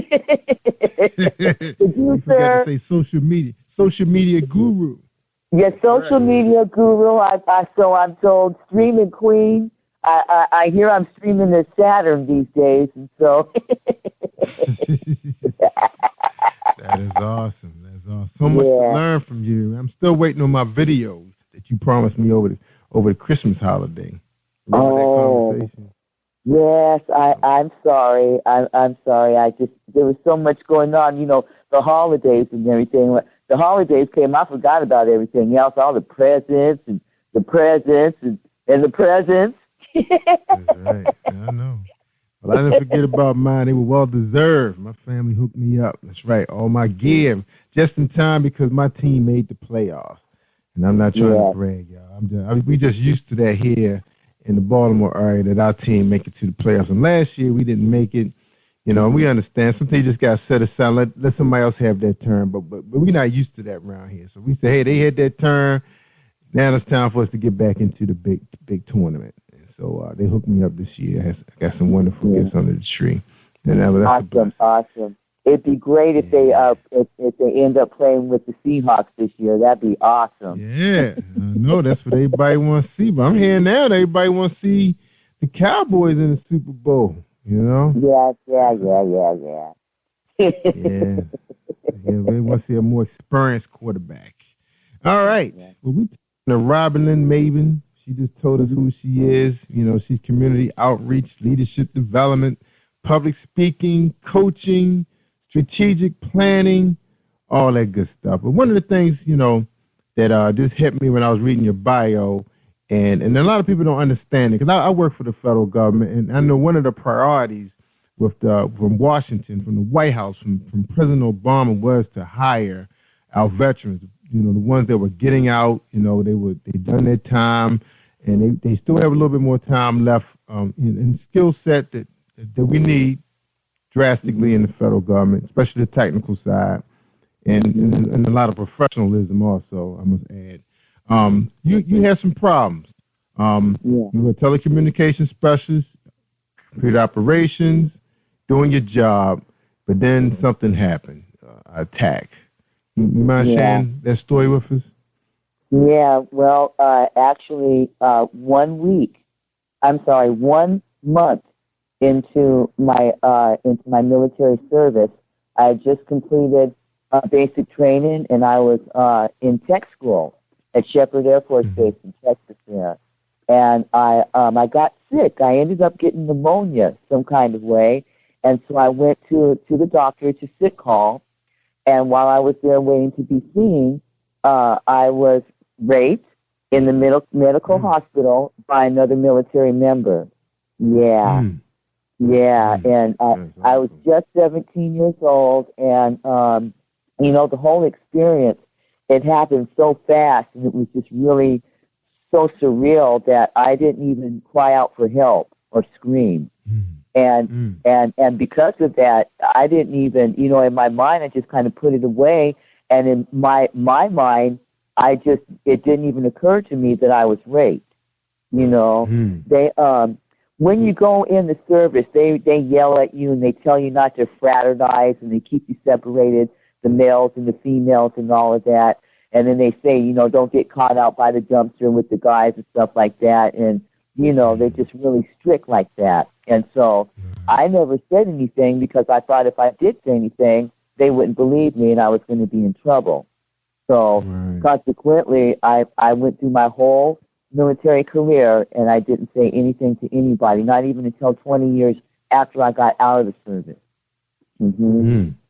Yeah. That's terrible. And those things happen all the time when, you know, police force, all of them, you know. It's a shame, because you're there to help protect, you know. And it's still prevalent to this day. And not only women are victims. Men are victims of military sexual trauma, too. And, in fact, the whole military experience is traumatic. And I would venture to say that 100% of the people serving in the military will come out traumatized and will develop post-traumatic stress disorder. Yes. Yes. So that doesn't matter if they are at, you know, in fighting or not. Just sitting behind a desk, they can get it. Well, because of the things that you're exposed to, there's always like a balance of power that's going on. And then they also, for some of the things that we're trained for, they train us to kill, okay? They train us to go in and accomplish some things, and they kind of like put us on command, and they never take us off. That's why you end up with all these military people and ex-military people either on the police force or are unloosed on society, you know, killing people. Yeah. Another thing. Yeah. And you think about it too. You know, you figure, you know, soldier come out of the military, he's trained, you know, to handle all types of situations. You think he would make the best law enforcement officer, but in some cases, they may make the worst. You may not want that person to have a gun, you know. But with the training and everything, you think they can handle it. But you're saying in some cases, no, not everybody should be involved with, you know, any type of violence or anything like that, because they may not be able to handle in a diplomatic way. And it's traumatic. You know, could you imagine being trained to kill? We're not wired like that. So somewhere in your psyche, you have to go somewhere dark and deep in order to do that. And then they never debrief you. They never debrief you. They, like even a canine dog, okay? They will put that dog on command and then take him off and give him a reward, pet him and all that, right? They don't do that with the people in the military. Yeah, it's very interesting. Yeah, you're right. You think about the dogs that were serving law enforcement. Eventually, they go to homes, you know, and they do kind of like bring them back down through some programs to get them used to being around people and children. You know, they go like this, sick them, and then they go down, boy. See, they don't do that with us. Yeah. So, yeah, it's a setup. It's a setup. And they do a good job getting you guys trained. You know, you're talking about you getting a paycheck to go put your life on the line. It's like, whoa, that don't sound like a good one. That don't sound like a good deal to me. It's really quite frightening, because I found that I've been out of the service 30 some odd years now, and in certain situations, all that training that I had years ago will kick in without even a thought. Wow. Yeah, I can still run. And not even memory. It's training and conditioning. And so I can still run. I can still execute some very, very self-defense, you know, and survival skills, all of that. So it's amazing. Yeah, it is. They know what they were doing. But you're talking about the military has been around for a very long time, but some of those that training techniques are very old. You know, because my dad was a drill sergeant, and I've seen some situations where, you know, we looked at him to take over. You know, something's going on, and they know what to do. It's like automatically you just kick into that mode. You know, you feel safe. You know, you want to handle it, even without a weapon. All right. All right, well, we'll keep you in prayer. We would definitely keep you in prayer. Oh, thank you. All right. Now, so over the years, you were able to, I guess, find some healing mechanisms to help cope with society. And for those that are listening who's same experience, you know, getting out of the military, trying to live a normal life, what are some of the things you have done to make life normal? Well, first of all, I did not pick up on any of the techniques or anything. So I spent the better part of 10 plus years homeless, drug addicted, and again, the post-traumatic stress disorder was untreated and undiagnosed. And I also consequently found out that I'm bipolar. So, you know, I was out there just really out there like that, and basically, what I ended up doing, one of the reasons why it took me so long to overcome the homelessness is because I just kind of retreated. And so I would stay out of the shelters. I would stay out of where everybody was at because it was further abuse. And I would do things like stay in the park by a tree, away from the crowds, away from where anybody could see me, because it seemed like I'm very attractive.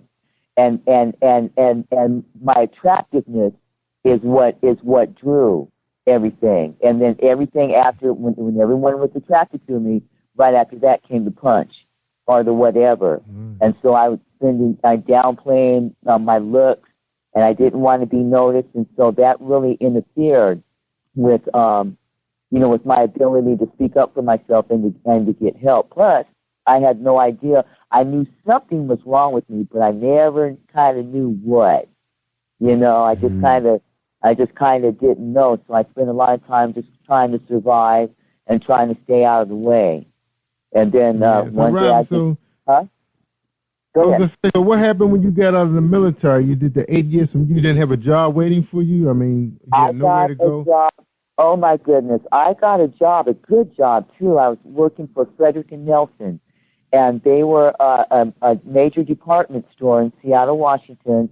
The company was over 100 years old.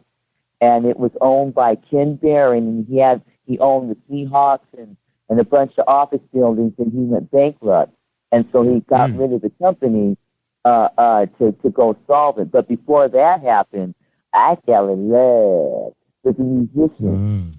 And so we were going to go to New York, so I gave 2-week notice on my job. I worked there for about a year and a half, became a lead operator, trained other people. I mean, I was doing really good. But I gave up my job and bought tickets for us to go to New York. He took the tickets and took somebody else and left me, and that's what began my homelessness. And again, the post-traumatic stress was developing. You know, it just doesn't happen all at once, and it really does affect your thinking and stuff. And I was really young and kind of, I don't know if naive is the right word, but I just, was just kind of trusting, and I believe what somebody says and things like that. And so I was dumb. So at that time, but you were in your late 20s at that point, though, right? I was 20, 25, 26, 27. Yeah, so you stayed out. So you stayed in Seattle after your friend took the tickets and moved to New York. You just stayed in Seattle jobless, and then that led to homelessness. Is that what happened? Yeah, and then again, I got into relationships, and so I ended up going from Seattle to Portland, where I lived 3 years. I was homeless there, to Sacramento.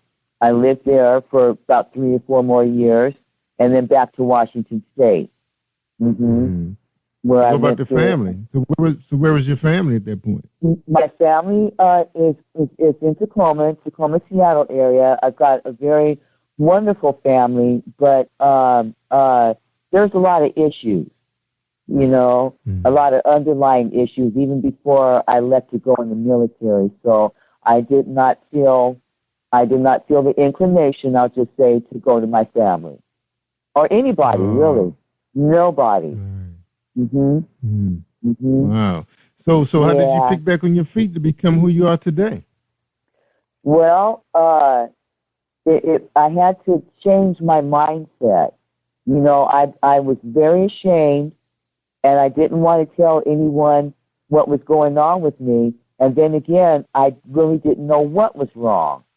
Okay, but I just got in my head that, I don't want to live like this, and I don't want to be like this. So I started opening up my mouth.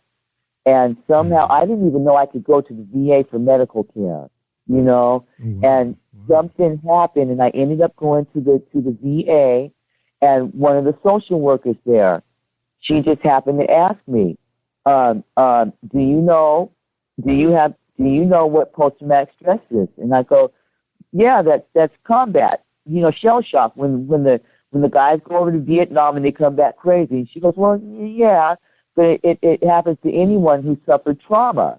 It can happen. And then she asked me, was I ever raped? And I told her, I don't know. And she asked me, well, what do you mean I don't know? So I told her, I explained to her, how the incident happened to me. And she explained to me, well, rape is when someone has penetration or intercourse with you, and it's against your will. And if you didn't want that, it is indeed rape. And so she encouraged me to file for my VA claim and my compensation, and she also led the way to me getting into therapy and counseling, which I'm still in to this day. Yeah, to this day. Yeah. Yes. Yeah. So what led you to so what got you to Florida? Because you're in Florida now, correct? Yes, I'm in Florida now. So how did you get to Florida? Well, I was in Seattle promoting and doing the radio stations and the things that I do, and I developed some major health issues the last few years. And then I had just some more family issues and things like that. So I had an opportunity arise for me in North Carolina, in Charlotte. And so I just kind of left everything and kicked everything to the curb. And, I got my health back. And I decided, wow, I'm 50 some odd years now. I was struggling, and now I just want to live. So I just started moving forward. So I went to North Carolina, spent a few months there, and then I got an opportunity to come to Florida to work with Family in Distress, a wonderful outreach ministry serving the homeless and families in distress, the whole thing, and also serving at Total Victory Christian Center as a minister and a missionary. Yeah, and then the radio goes wherever. I'm sorry. So you actually took a job with the ministry, so that pretty much got you to the East Coast, working with the ministry? Yeah. I took a position. I'm serving. It's not really a job, but I'm serving because that's my first love. Yeah, I like to spread the word of God, and I love to help people. That's right. We can tell. All right, we're talking to Robin Lynn Mabin. She is the guru of social media marketing and promotion for radio, internet podcasts, and all that good stuff. And also, she's a community outreach specialist. All right, we're going to take a break, and then we're going to come right back and find out how she does it, how she pushes internet marketing.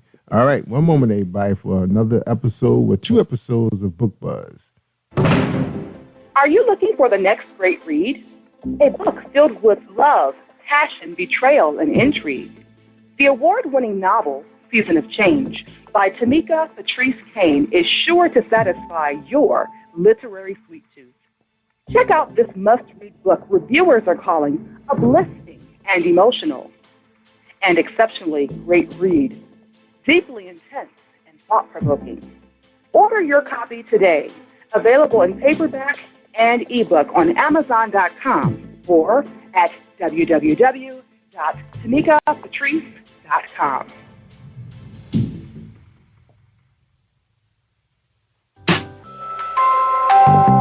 How would you like to have a book that reflects your life? Hi, I'm Mocha Butterfly. I would like to tell you more about my latest book, The Reality of Mocha Butterfly. It's a poetry chapbook capturing my life that covers subjects such as self-esteem, anti-bullying, spirituality, family, friends, love, and heartbreak. You can purchase your copy online at twopensandlit.com/Thompson.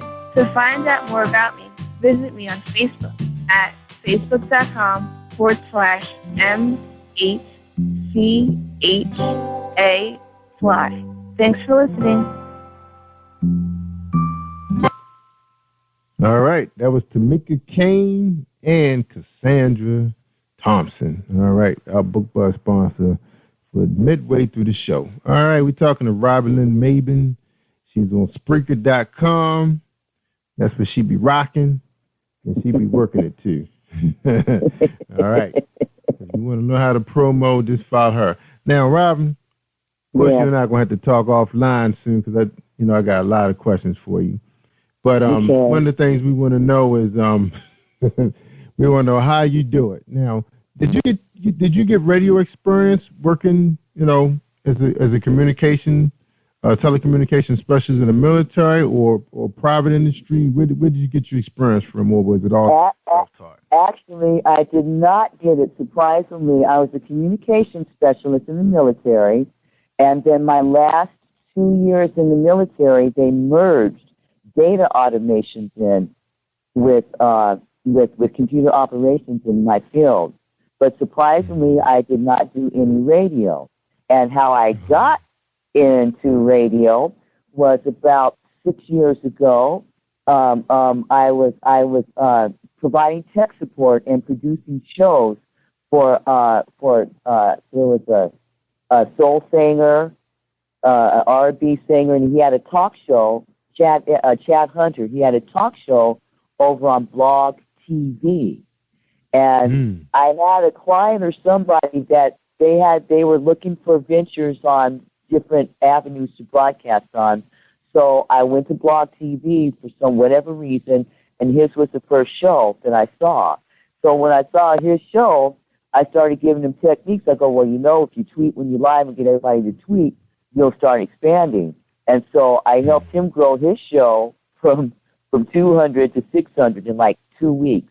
okay? And then that kind of led to me doing, word got out that you can call me, and so I would give people tech support and things like that, and that led me to MC Frozen One. He's a DJ and MC in London, and he was on that platform, and then he decided that he wanted to have an internet radio station on his own, and he didn't want to do it by himself. And so I said, well, I'll help you, but I don't know anything about it. He goes, that's no problem. I'll tell you what to do.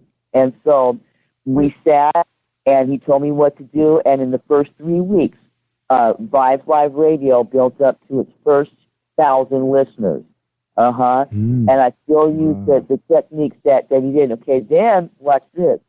Then he wanted to get a private server so that the station could exist on its own and not on a platform, because Block TV was going off, off the air and things like that. And so nobody would teach me about the different sources of streaming and stuff like that. So that's when I became a producer. But it took me about 2 years to research and learn how. When I found out how to get a server, and I got it live. So I started playing the music, and I got a hold of MC Frozen One in London. I go, hey, I did it. Here you go. And he goes, go on, Robin. You've done such a great job. It's yours. And that's how I got the radio station. Wow. So are you still rocking it? Oh yeah. We're rocking it to the tune of I think 378,000 listeners. Last time I checked a few minutes ago. Wow. Yep. So where can people find that at? Over there on Spreaker, right? Yeah, it's on Spreaker, but we're also on Listen to My Radio, FM Caster. All you got to do is just go Vibes Live. And if you go vibeslive.org, that's our website. And I've got my Ning site on Robin Lynch Productions and stuff like that. But if you look for that Lifesaver logo, it's very colorful. You can't miss it. You type in Vibes Live, just type in Robin Lynch, just point and click. Turn on the computer. I promise I'll be right there. That's right. So Robin, so now when did things kind of really look broad to you with the internet? Because I know we tried podcasting back around 06 to 07. It was still, you didn't have the mics that could connect to the computer at the time. You had to pretty much be creative with the patch cords and stuff. Yeah. To get it to connect. And I think most of the guys, like me, we were kind of trying to use like the telephone line system. Yes. To make it work, because Varnish was around then, and they were one of the only VOP companies at the time. Yeah. So how was you guys making it work? I mean, we get creative with the engineering. Yeah, and in the military, we went TDY a lot. So, and a lot of things, you didn't have your supplies that you can just go and get. So we had to jerry rig and be creative because communication you got to be on. And so when it came to doing the radio, I discovered that I love exploiting the internet. And so anything that you can do on the internet, I was always trying to do more. And so I would be doing things, and then they would be coming back and telling me, well, you can't do that. That's violating the terms of service. And I'd be like, well, it's not my fault what happens when I point and click. And so, it's just really interesting. We use Skype, and we would bring in people in the audio and the video and use the conference calling capabilities. And then I learned about stereo mix. You set your microphones on your computers to stereo mix, and that makes it a broadcaster. It broadcasts what it hears and what it listens. And after that, it was like, very, very simple, very, very easy. And so, and then we also began, if people didn't know how to do it, you could connect to me through Skype, and then we would just politely broadcast you.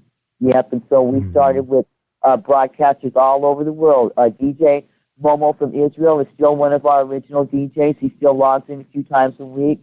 MC Frozen One pops in every so once in a while. And then I've got several ministries and things like that, and we've actually grown to over 50 radio stations, shows, talk shows, comedy, all of that. And we syndicate other people's content as well. Mm-hmm. All right. Yeah. Yeah. All right. And so is Spreaker the main flagship that you're using, or you mentioned another one? So you mentioned another one called Listen. Listen to my radio. That's where my stream originates from, with the server in London. And then we got on Spreaker, and Spreaker we just started blowing up over there. They started promoting us, and it's just amazing the love that we have over there. And then Spreaker is very, very user friendly in that you can create as many episodes and shows as you like. And then providing tech support, a lot of times I had to come up with a platform. Robin's Productions, it's a cornucopia of education, entertainment, network, and support services. Basically, it's just a glorified term for I offer remote control, and then I ended up producing. It was a natural progression because people would need things, and so I would learn the ways and the means or provide it for them. Yeah, so if that kind of makes any sense. Yeah. That's right. All right, we're talking to Robin Lynn Maven. She's a guru not only of social media, but also of the technological equipment for podcasting. We're finding that out. All right, so hold tight, everybody. We're going to have a quick commercial break, and we'll be right back. All right, we're going to hear some message from Dominique Wilkins. Are you experiencing a stage of life trauma? An everyday life experience that may distract you or shake your faith? My good books are short stories written on everyday topics like jealous friends or an abusive parent, written with an underlying message directing your thoughts to a positive and spiritual place. My good book strives to provide a positive influence for real people with real life struggles seeking hope, inspiration, and a perspective that will change how you handle your own life's journey. Read my good books to enjoy a positive and spiritual message today. Then share it with someone else who needs it. All right, that's Book Buzz. Thank you, Dominique. All right, we're talking to Robin Lynn Maven. She currently operates an award-winning radio network on Spreaker.com and on her private network where she hosts businesses, independent artists, other ministries all over the world providing awesome support and network services. Robin Lynn is also the mother of Alton and Sarah, and they enjoy serving as in the missionary also. Robin is a proud member of the Total Victory Christian Center and is a community advocate at Family in Distress Incorporated in South Florida. Now, Robin, now your publicist told me you don't sleep, and I can see why. You got so much stuff going on. You got 50-some stations you're talking about operating, and then you have these ministries. You got 2 kids, and you got to spend time with your family. So how many hours of sleep do you get per day? It got to be down to 30 minutes, and that's lunchtime, right? I don't sleep, and it's a little bit longer than 30 minutes. I nap. I get me a couple of naps in. I bob and weave several times with the chair, but no, I do get my regular rest. I take my me time, and I'm usually up early before everybody else, and the last one to sleep. But I take time to spend time with God and study. I do a lot of studying, and I do the little things for myself, that I want to do, and then it just kind of keeps me strong, and then I have it to give out. That's right. And I really care about people, and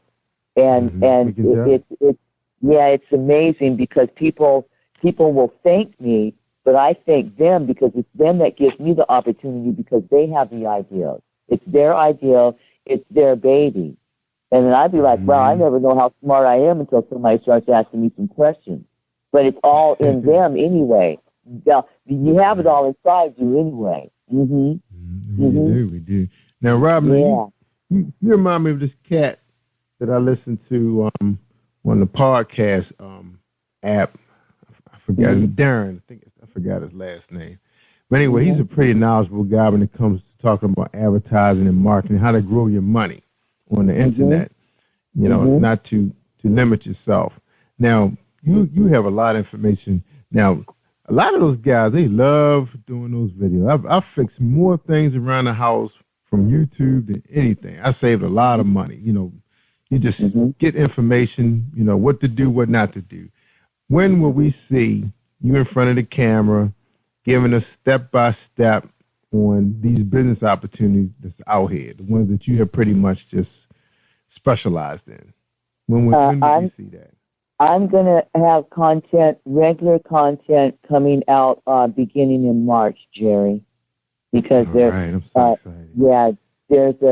a need for it, and I really can't, even as much as I'm available, I can't reach everyone and things like that, and it's like all in my head, you know, but it needs to, the people need to see it, and so yeah, beginning in March. So, and I'll also be releasing the album. A year ago, I did a sermon. I have a series called Minute with Minister Maven, and I'm teaching on the Holy Spirit. And I put one episode up on Reverb Nation and #1 Music, and it's been charting. I've been in the top 100. Wow. And so I got feedback that people are waiting for the album, and so I'm going to have an album out with that, with my teaching in by spring break. Yeah. Good. Yeah. Because because you're doing everything for everybody else. You know, you play the music. You know. Yeah. We really like to. You know, we would like to see more of you, and that's through the information side of you. Yeah, I'm excited about that. I can't wait. You know, I'm definitely a student of your work. You know, being new. Well, I've been at it for a while, but just returned. We all know we just celebrate our 1-year anniversary on the Jerry Royce Live brand. But oh boy, did you! And your Vibes Live, if I might add, your Vibes Live 2014 Podcaster of the Year.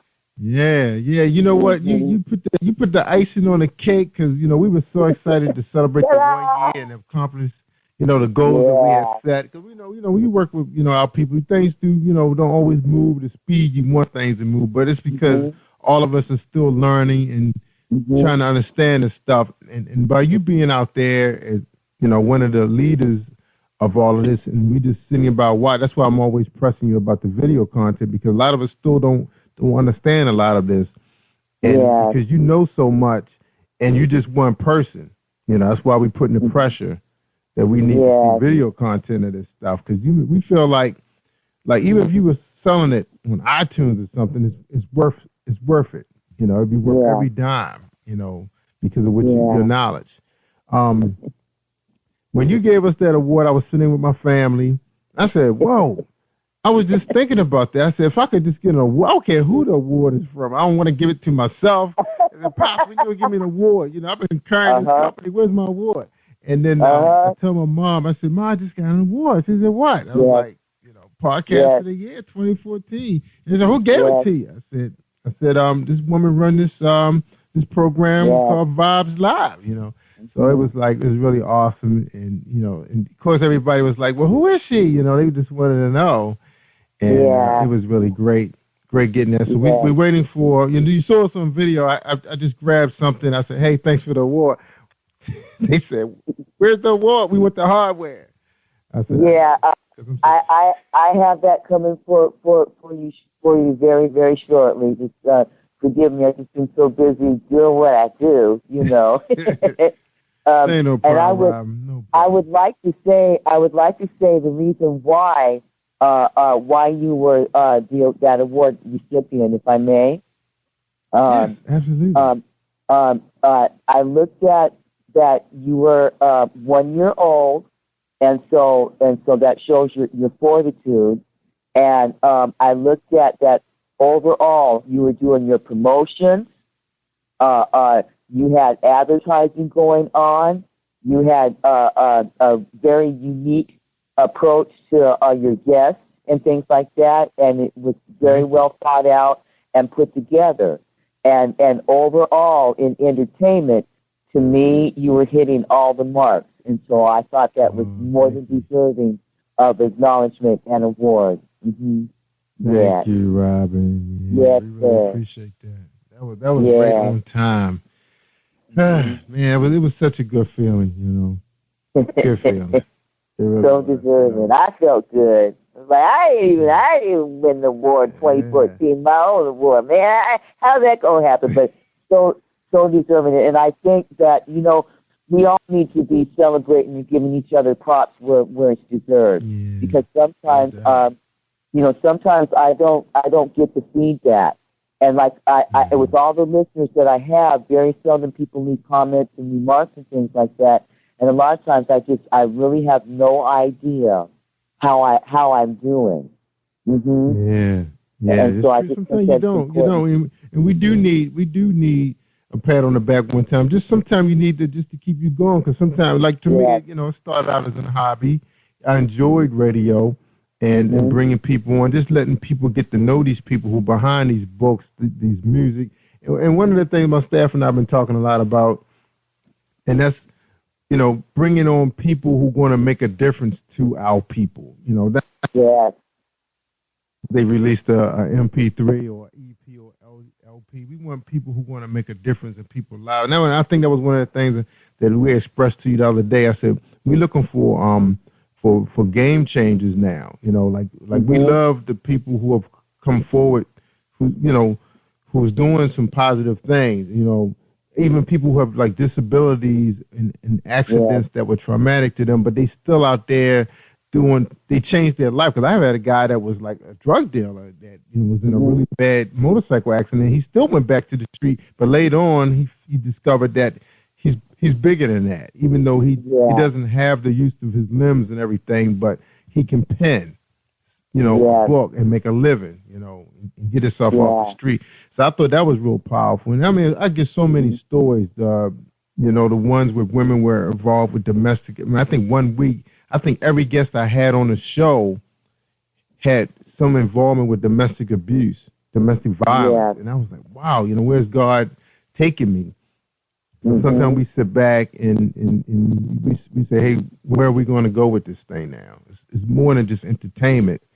It's a ministry.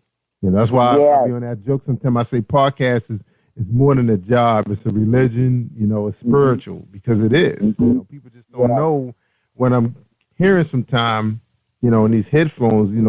Person may be the top of the charts on Amazon with selling books, but been back years ago, they've been battered, and they still fighting, they still trying to heal.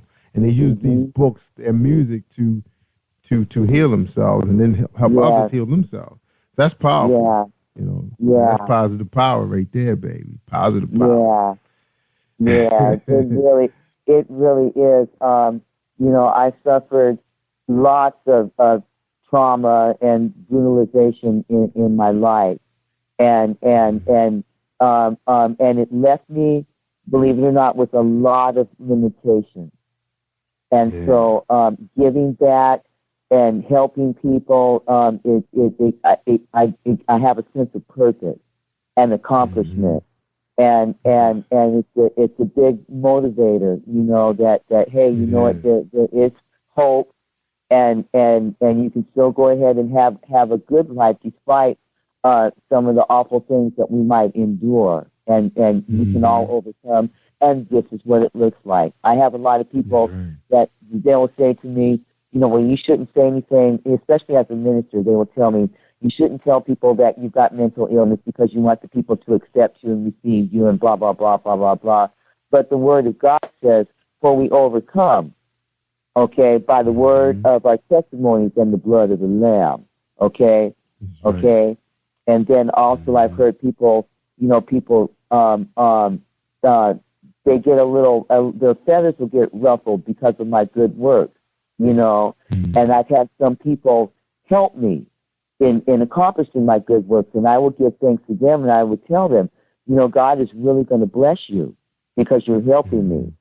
And they will say, well, you ain't nobody special and blah, blah, blah, and they just don't get what I'm saying. But again, the Word of God says, let your light so shine amongst men that they may see your good works and that they may glorify our Father which art in heaven. So, so y'all can keep saying for me to not say anything, but I'm saying and I'm telling, because this is what it looks like. And people, instead of running away and turning tail and hiding, I don't need to be ashamed. Did they call me crazy? Yeah, I'm crazy. I went in and I served my country and something happened to me and it made me this way. But guess what? This is what it looks like.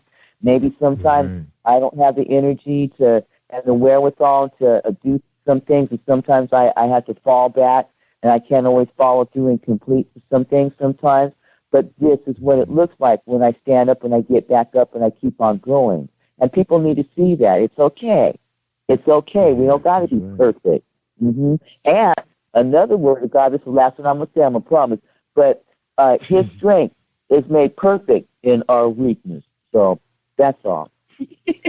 Hallelujah. That's right. Hallelujah. That's right. And one of the things you said earlier, Robin, you know, being young, you're a pretty woman, and sometimes when you're in the military, like they're around a lot of men, you know, they prey on you, you know, and then when you got out, the same thing, you know, when they see you young like that, they're going to definitely prey on you, and it's tough. That's a mental abuse right there, you know. Yeah. You didn't have that, you know, your family. You was away from your family, so you was out there for the world, you know, to take advantage of you.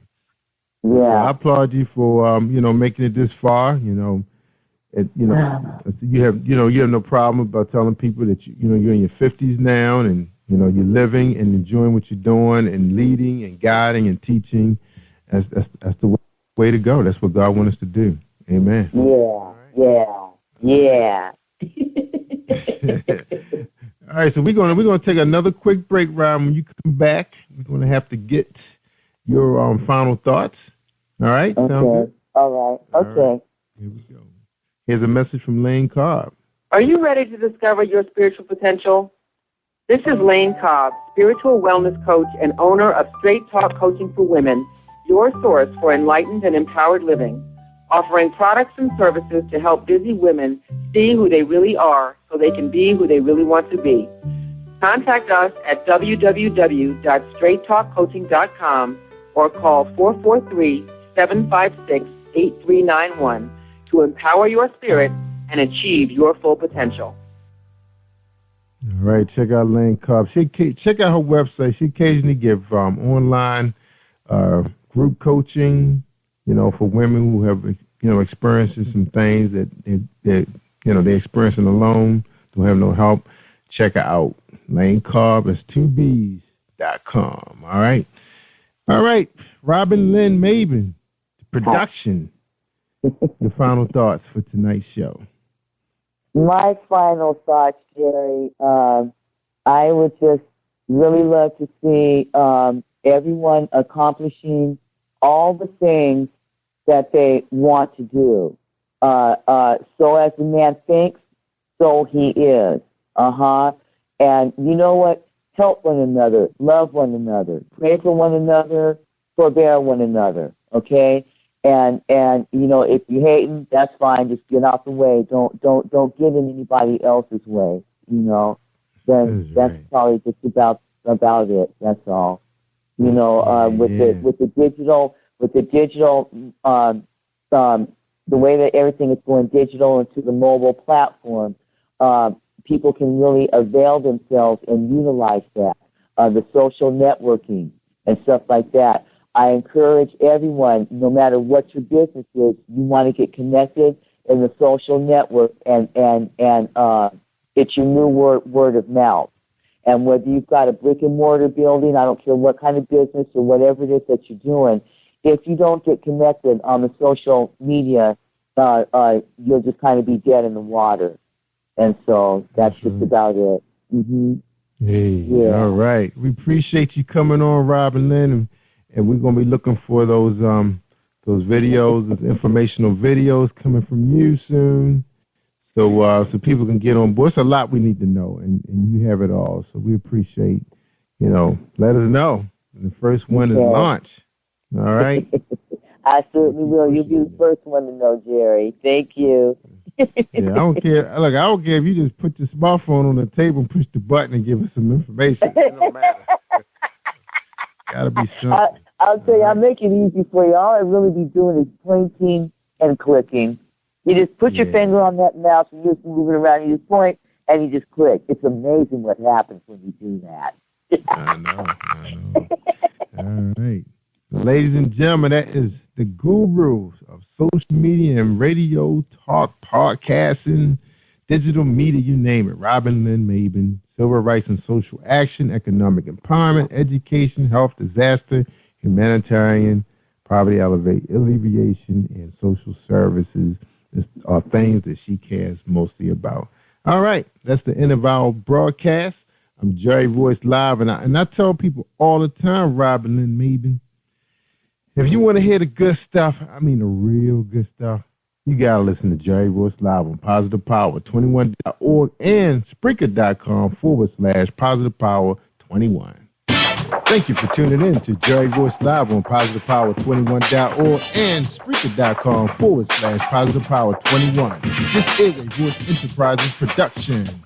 And don't forget about replay on Facebook.com/Jerry Royce Live.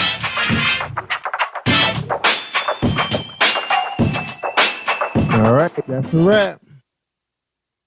Hi, I'm Philip Barron. I'm live on the Jerry Royce Show. You are listening to Positive Power 21.org with Jerry Royce.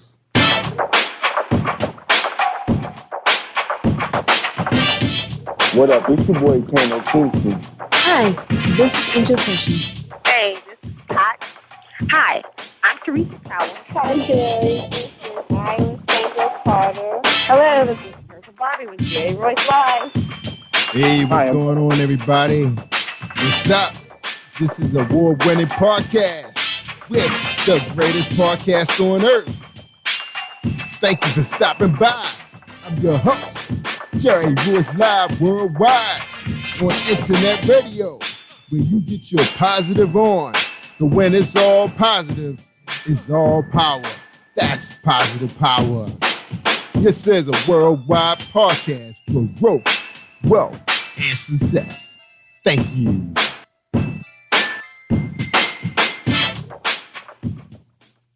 Are you looking for the next great read?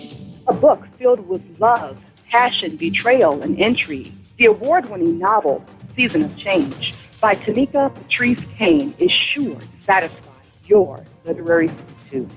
Check out this must-read book reviewers are calling uplifting and emotional.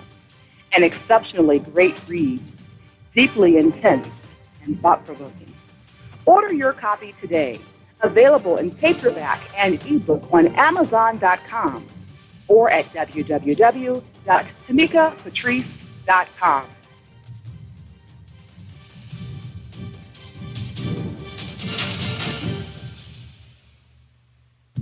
Hi, I'm Philip Barron. Getting those little brown bottles? Think again. Set in the green hills of western New Jersey, inside the gilded halls of power of a U.S. pharmaceutical company where decisions are worth billions of dollars and human lives worth less. Nicholas Hardy, a young executive at Marshall Pharmaceutical, finds his career, family, and life in jeopardy. The Farmhouse, a suspense thriller novel by Bill Powers, published by Donna Inc. Publications, available at Amazon.com or DonnaInc.org. Go to Bill's webpage at www.authorBillPowers.com. Are you an author looking for promotional services or a reader looking for a great read at low prices? In this competitive world of books, Writing Royalty Promotions is dedicated to bringing authors and readers together to build a greater respect for literature through our various promotional services and online bookstore. So head over to WritingRoyaltyPromotions.com and check us out. All right. Hey, everybody. We're glad to be back. 2015. That's right, the new year. We hope everybody's doing super out there. And thank you for joining us. And again, welcome to Positive Power 21.org. I am Jerry Royce Live. All right. And we got a book buzz presentation for you tonight. So hold tight, everybody. This is Darlene Rucker Williams. Check her out. What do you give to a person who has everything? Hi, I'm Darlene Rucker Williams, and I am the owner of Stylish and Stellar Gifts by Dar. I get this question all of the time. At Stylish and Stellar Gifts by Dar, we specialize in customizing gifts for people and pets too. Our gifts are original and one of a kind. Not only do we deliver, we ship as well. We work according to your budget and your theme. We have gifts for all things, including baby showers, sports teams, get well, bridal, birthdays, pets, just because, and that's just to name a few. So let's stylish and sell a gift by Dara. Take the worry out of your gift giving today and also for the holidays. Our website is www.stylishandseller.com, and our phone number is 443-682-5664.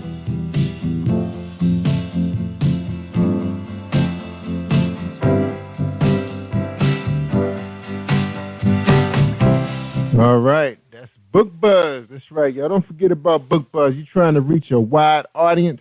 Man, we work hard over here at Positive Power 21 and my crew from Studio 21.2. That's right, they're in their second year with me, and I gave them 0.2. That's right, they're working hard over here. So you guys looking for some voiceovers so you can hit them hard in social media, Twitter, Pinterest, Instagram, all of them that take video. This is the place to be. All right, so we did some good work for 2014. All right, tonight on the show, we got author Philip Burrian, and his bio reads, he has a book out called The Testimony of One's True Greatness. It's available in ebook and hardcover. It's going for about $34.62 or more, depending on where you get it at on Amazon. His self-published company is called Infinity Publishing on www.buybooksontheweb.com.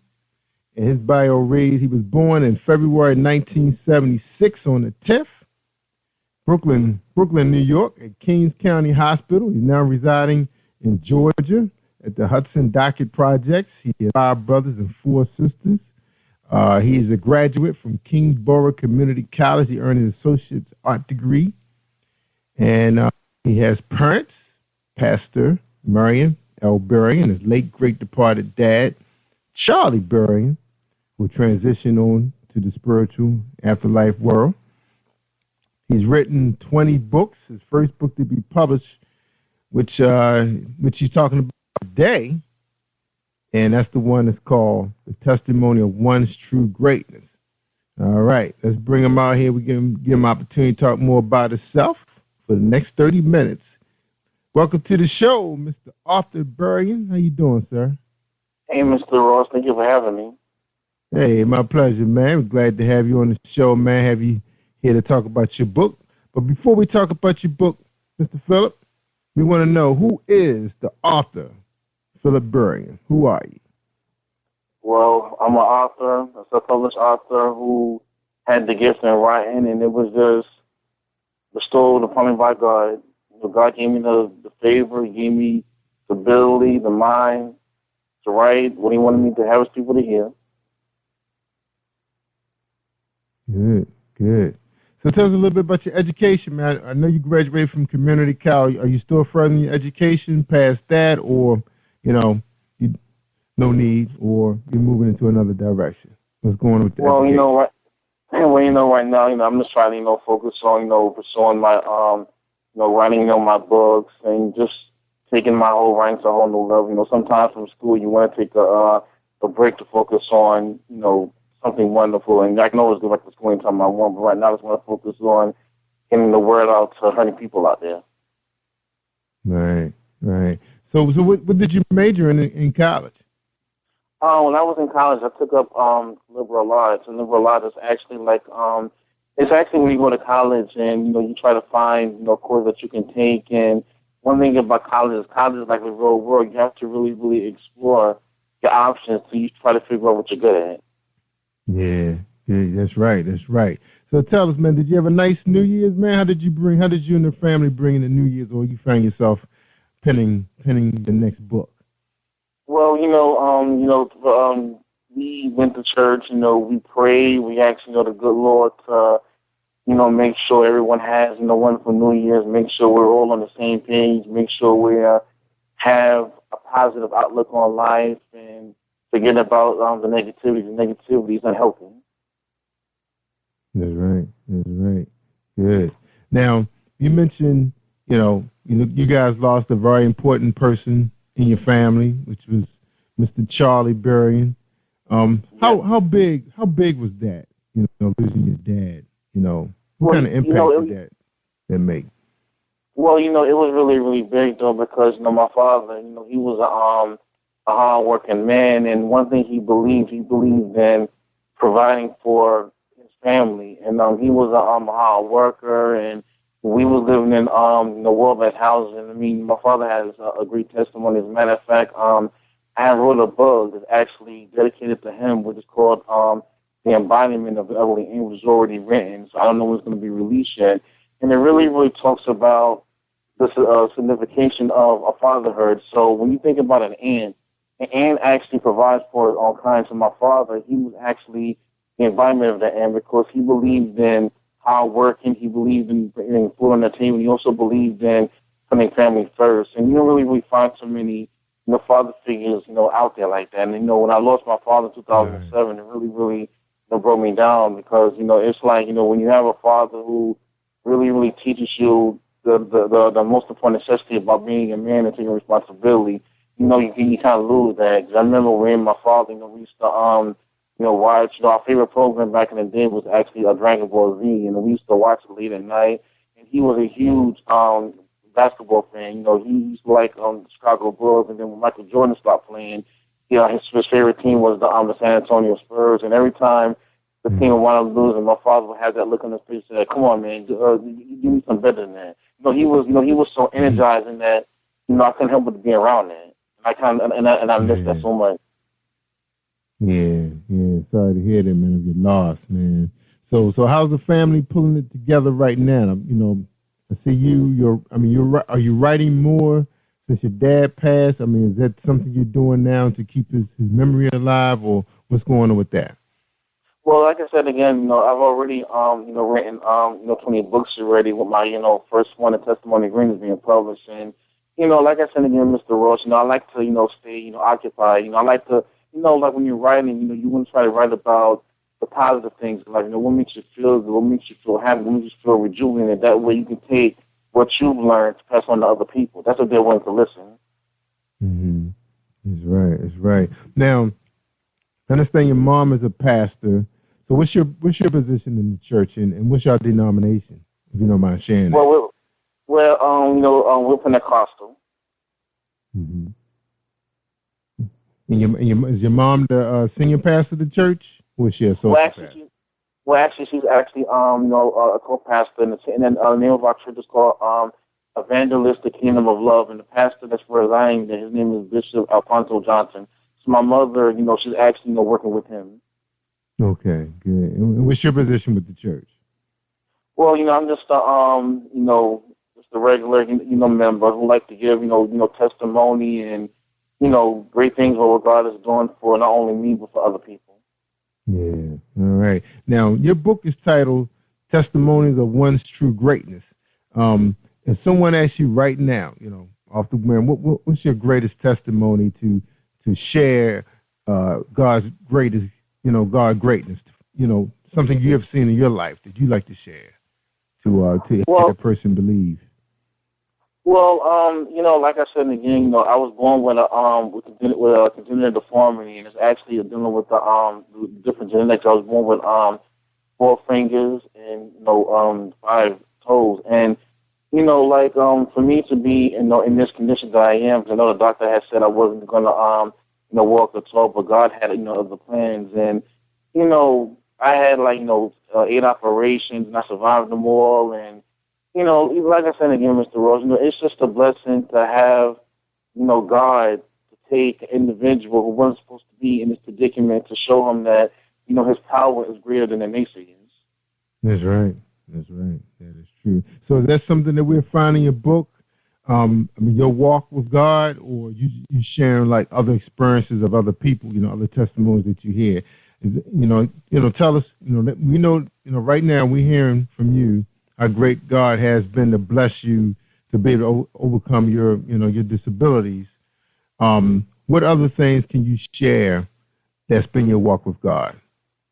Well, graduating from elementary school, graduating from junior high school, graduated from high school. I was on the honor roll for 4 years, graduated with a high school diploma, going to Kingsburg Community College, earning my, degree in arts and sciences. And, I've been through, as I say, a long, road, but it was worth going through it because in order for you to get to the success, you have to kind of deal with the bitterness. And, I was the type of person who really, really never gave up on myself because I was like a go-getter. I mean, no one couldn't stop me. And, I was like one of those, trains that you step in front of a train when you run over. That's right. That's right. Now, how about friends? You have a lot of friends. Do you socialize, or you just exclusively on the internet? What's going on with that? Well, me, Mr. Ross, I'm usually, to myself, though, because, you have a lot of, people out there who, is not really, really like on your level because, you see them doing the same, crazy stuff. And, that's not my cup of tea. Mm-hmm. That's right. That's right. Yeah, you got to stay away from that. But best friend, you got a best friend? Well, I don't really have a best friend. I just love everybody the same. Yeah, I understand. Now, growing up, your brothers. Now you have siblings. Now a lot of people, they kind of struggle with the siblings when they're young. You at each other all the time. But when you grow older, you tend to get a little closer. Sometimes they tend to be, your friends, your closest friends. Are you close with your siblings? I'm close with everybody, Mr. Rush. We're one of the Cadbury family. We're saved. We read the Word of God. We minister to one another, and we're just one of those families that has it going on. I mean, that's just the way it is, and it's a blessing. That's right. That sounds good, man. All right, man. We're gonna take a quick break. We're gonna get an earful from Helen McMillan of her business on Book Buzz. So hold tight, everybody, for another episode of Book Buzz, and we're talking to Philip Berrien, and he is the author of Testimony of One's True Greatness. And it's available in ebook and hardback and Infinity Publishing, his very own company, and he's at www.buybooksontheweb.com. So hold tight for this episode of Book Buzz. What's stopping you from making more, having more, and being more?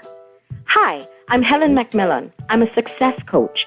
I can help you shift into your $1 million zone of joyful success. Be your most magnetic, confident, and powerful self.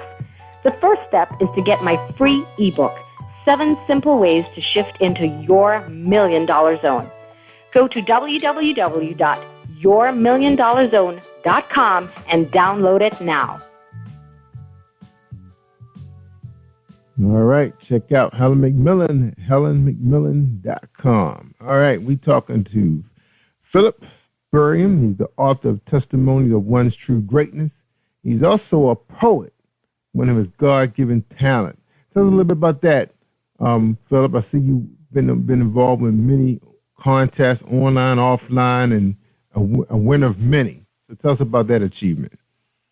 Well, when I was in college, I used to write poetry a lot because, when God gives you a gift, you want to make sure that gift is actually prophetic, is actually, expanded throughout the world. And I remember a friend of mine was telling me, he said that, Philip, you have so much, great talent. You should try to enter in, contests. And I didn't really thought that my work was already good, Mr. Ross, because when I used to write, I call my writing freestyle. You just write what you feel. And I said to myself, since people is actually loving my work, let me try to enter in the contest to see how my work is valuable. And I remember when I had participated in the Poetry.com contest, and I kind of looked it up, and I had submitted the I think it was the first poem. I forgot what it was, and they actually sent me the Choice Award from 2005. So when I looked at the Choice Award, I said to myself, maybe this is something that the judges is really, really, feeling. So that kind of gave me the key to unlock, one door. So I said to myself, since I got an Editor's Choice Award, let me try and get another one.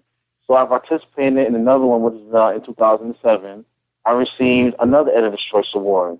And I said to myself, God, you're really, really giving me, favor with these judges. Something, Mr. Ross, I also want to touch on this too. I used to say this old expression: you can become a great writer, but not so many writers get awards and recognitions. And the reason why I say this is because great as William Shakespeare and Edgar Allan Poe was, if they was here, they'll be able to receive the accolades and what they deserve. But, my mother used to use this old cliche. She said that you really can't give individual flowers while they're dead. You have to give them to them while they're alive. And if they were both here right now, they'll be able to receive the awards that were named after them. That's right. Yeah, because they are great men, man. They have left some good work behind, man. No doubt. Edgar Allan Poe. He's a resident of area I grew up in, man. Baltimore City, man.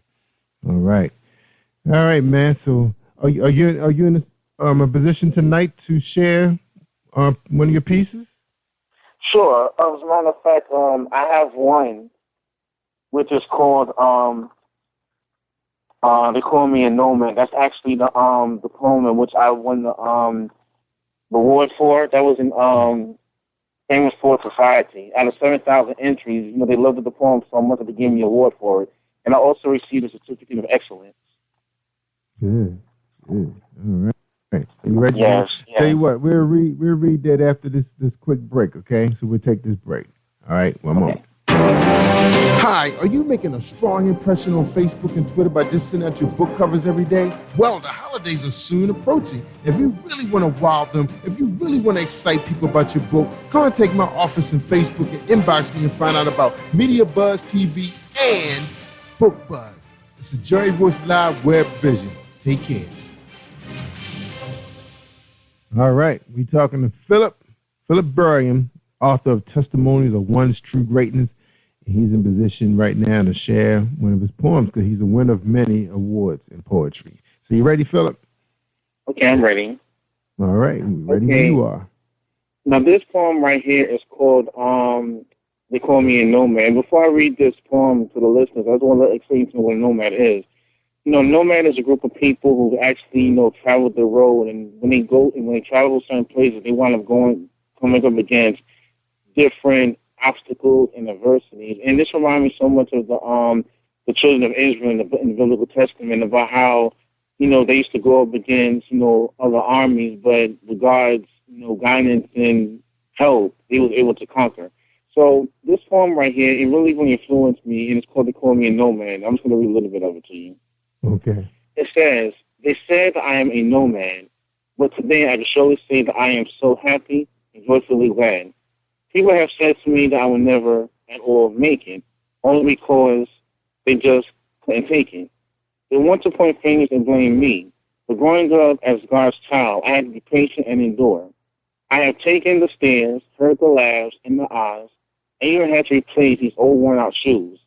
I may not stand tall because of my height, but I would love to tell all of the naysayers as well as the harsh critics something right here as well as right now, that God's love and anointing has been bestowed on my life, that once more again, I can surely show people time and time again that I too can reach the stars any day or night.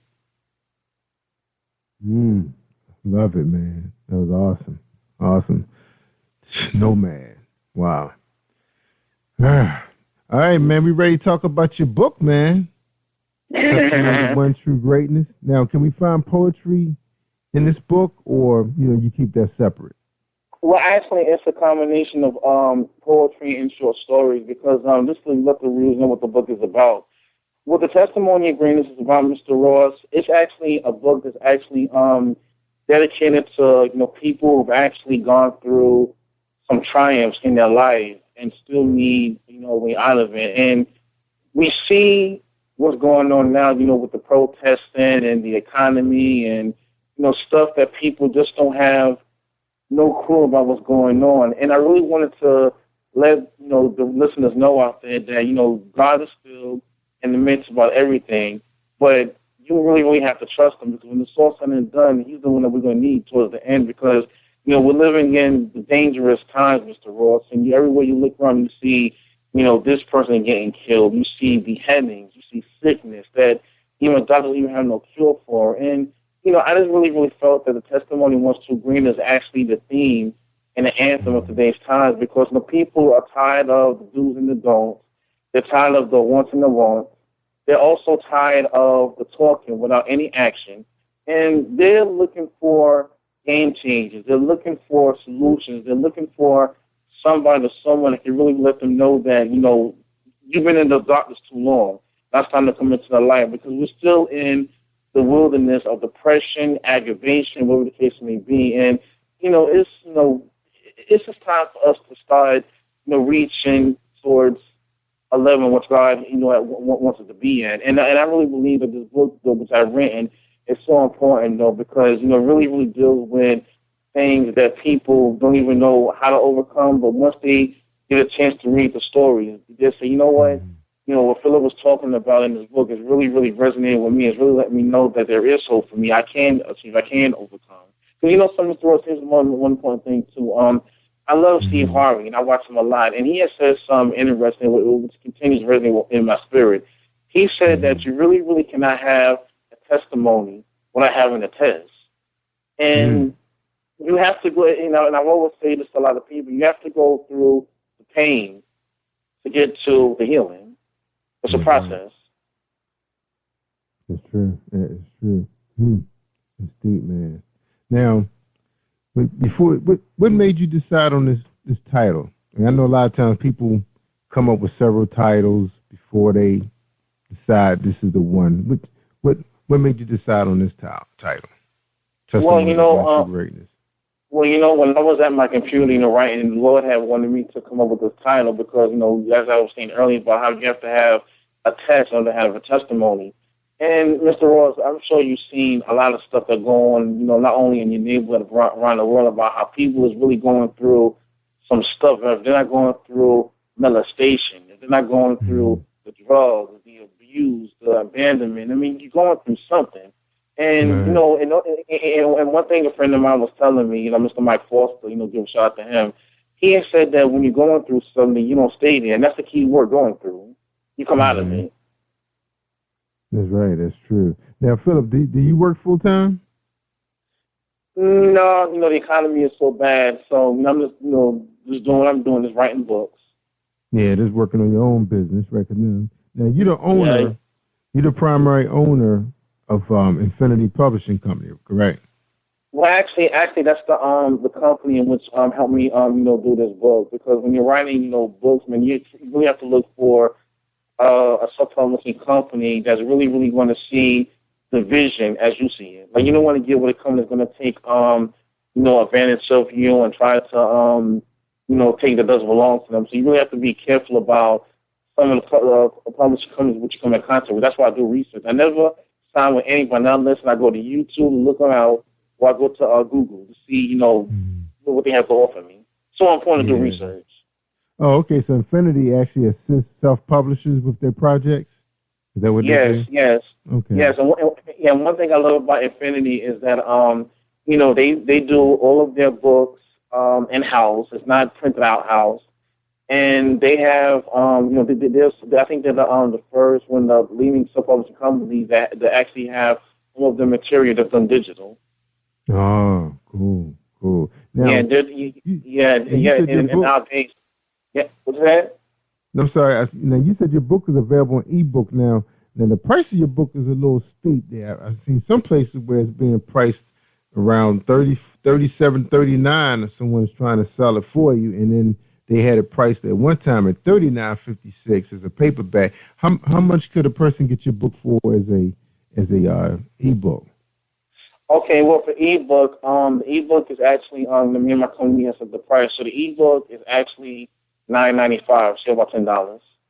Oh, okay, that's not bad. $9.95. Because I know sometimes, I was in the business for a long time helping self-publishers, and I know sometimes the printers do hit you pretty heavy at the press because, you guys don't print a lot of books. The unit costs, tend to be a little higher per book than, when you print the larger volumes out, like, 5,000, whatever, because you guys don't move a lot of books. But now since ebooks are out, you find that to be a little bit more convenient for your fans, give them the opportunity to read your material before deciding to purchase a hardback. Because people do like to own a hardback. Yeah. So you like that opportunity? Definitely. Oh, yes, sir. Yes, like I said again, wherever I can spread the word to the people, let them do what they can do. That's right. All right, man. We're gonna take our quick break, man. We up to the top of the hour, and we're gonna take another break with Book Buzz with Ramon Marquise out of Miami Beach and MF Cripps out of Puerto Rico. Hold tight. 60-second break. Everyone loves a good journey, whether by boat, car, or plane. But have you ever been on a journey that was highly enjoyable and you never had to go anywhere? With Ditch 69, the Crimson Edition does just that. 20 scintillating real-life escapades that would take you to places you had no idea you could go. www.thekeysbox.com is where you can enjoy this journey. That's www.thekeysbox.com. Do you wish you could rock a short Caesar haircut? Come take the journey and read the novelette, My Intimate Journey with Caesar, by M.S. Crest. This novelette carries a young woman's life journey, toils, and an intimate connection to her Caesar. You will feel excitement, pleasure, pain, and ultimately shock as you follow the journey at www.mscrest.com. MSKREPS.com. All right, y'all. 2015 is here right now. We're in January. It's cold out there. We got football going on. We got basketball going on. There's a lot to do on the inside, and a lot of us are out there still spending money after the holiday. All right, well, it's time for you to spend a little bit of money on my man Philip Bryan. His book, Testimonial of One's True Greatness, is on sale at hardback. Some places you can get it for $34, some places $31. So check out Amazon. All right. And that's a good-looking cover, man. I know my boys were telling me that, you spent some time with that poster. Tell us about the artwork, man. Who worked on your artwork for you? Well, when I was actually, doing the book, the Lord had told me, he said he wanted me to have a cover that was going to bring the readers in, because, you already was saying, never judge a book by its cover, but if the cover ain't attractive, 9 out of 10 people ain't going to buy it. So, what I did was, when I was working on the book, the first thing the Lord had said, he wanted me to look for an angel. So I went to this website, what's called bigstockphotos.com, and I typed in the angel, and the angel what you're looking at, it's a female, and you don't actually see her face. You actually see her, facing towards the sun. And when I looked at the photo, I said to myself, there's something about this photo that not only is it attractive, but it's actually a message. It's actually being portrayed, through an image. So I said to myself, let me take this image though, because it for some reason it was actually resonating in my spirit. So when I got with Infinity, I said, we're going to use this poster, this cover, because the cover is actually speaking to a lot of hurting people. And if you look at the globe, Mr. Ross, the globe is actually God's glory, where God is actually sending a message through his messenger with the angel, by letting them know that, I'm still the same God, which I changed not. And if you look at the cover very, very good, closely, you see that the angels is actually delivering the message, actually walking back to glory. So I wanted to choose an image that was really, really going to be not only attractive, but was going to be beneficial to let readers know that, this book right here is really, really a book that should really, really be looked at very, very seriously, because it's what's in the message. So that's actually what the cover represents. It represents God's glory. That's right. That is awesome, man. So, you said you went to a company to do your artwork for you? Yes, yeah. Well, what I did was when I talked to Infinity Publishing, they have access to some of these websites. So what I did was I actually emailed them the cover. I said, this is what we want, and the rest is history. Yeah, awesome. Now, do you have a street team helping you out? How are you guys marketing your book? I know you contacting radio shows. Cause I know my guy said you had you had a show that you was supposed to be uploading to us that was on YouTube that you was waiting to hear from, and then you were coming here to Positive Power. What other means of marketing are you using? Well, so Mr. Ross, and I'm happy you asked that question. The thing is that, when the Lord tells me to do something, I don't usually question His authority, and just let the Spirit have His way. So what the Lord has spoken to my spirit, He said, let the book actually market itself, because whenever I show people the book cover, they can't help but to look at it. And sometimes, you really only have to let the product, speak for itself. Yeah, right. That's true. All right. So you enjoying being an author and a poet? You having a good time with it? You having fun? Oh, I love it, Mr. Ross. It reminds me of a kid in the candy store, taking all the candy you want, you have to pay for it. That's right. Now, tell us a little bit about your poster, man. I mean, is the poster out there? Can people get it? Can they? I mean, is it at the church? Is it in daycares? Where can they find your poster? I know you was pretty excited about your poster because you got your medals on there, all that stuff.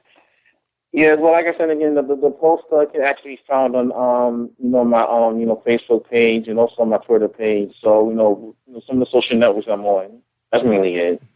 Yeah. Oh, so you're just using it just to post it out there in social media?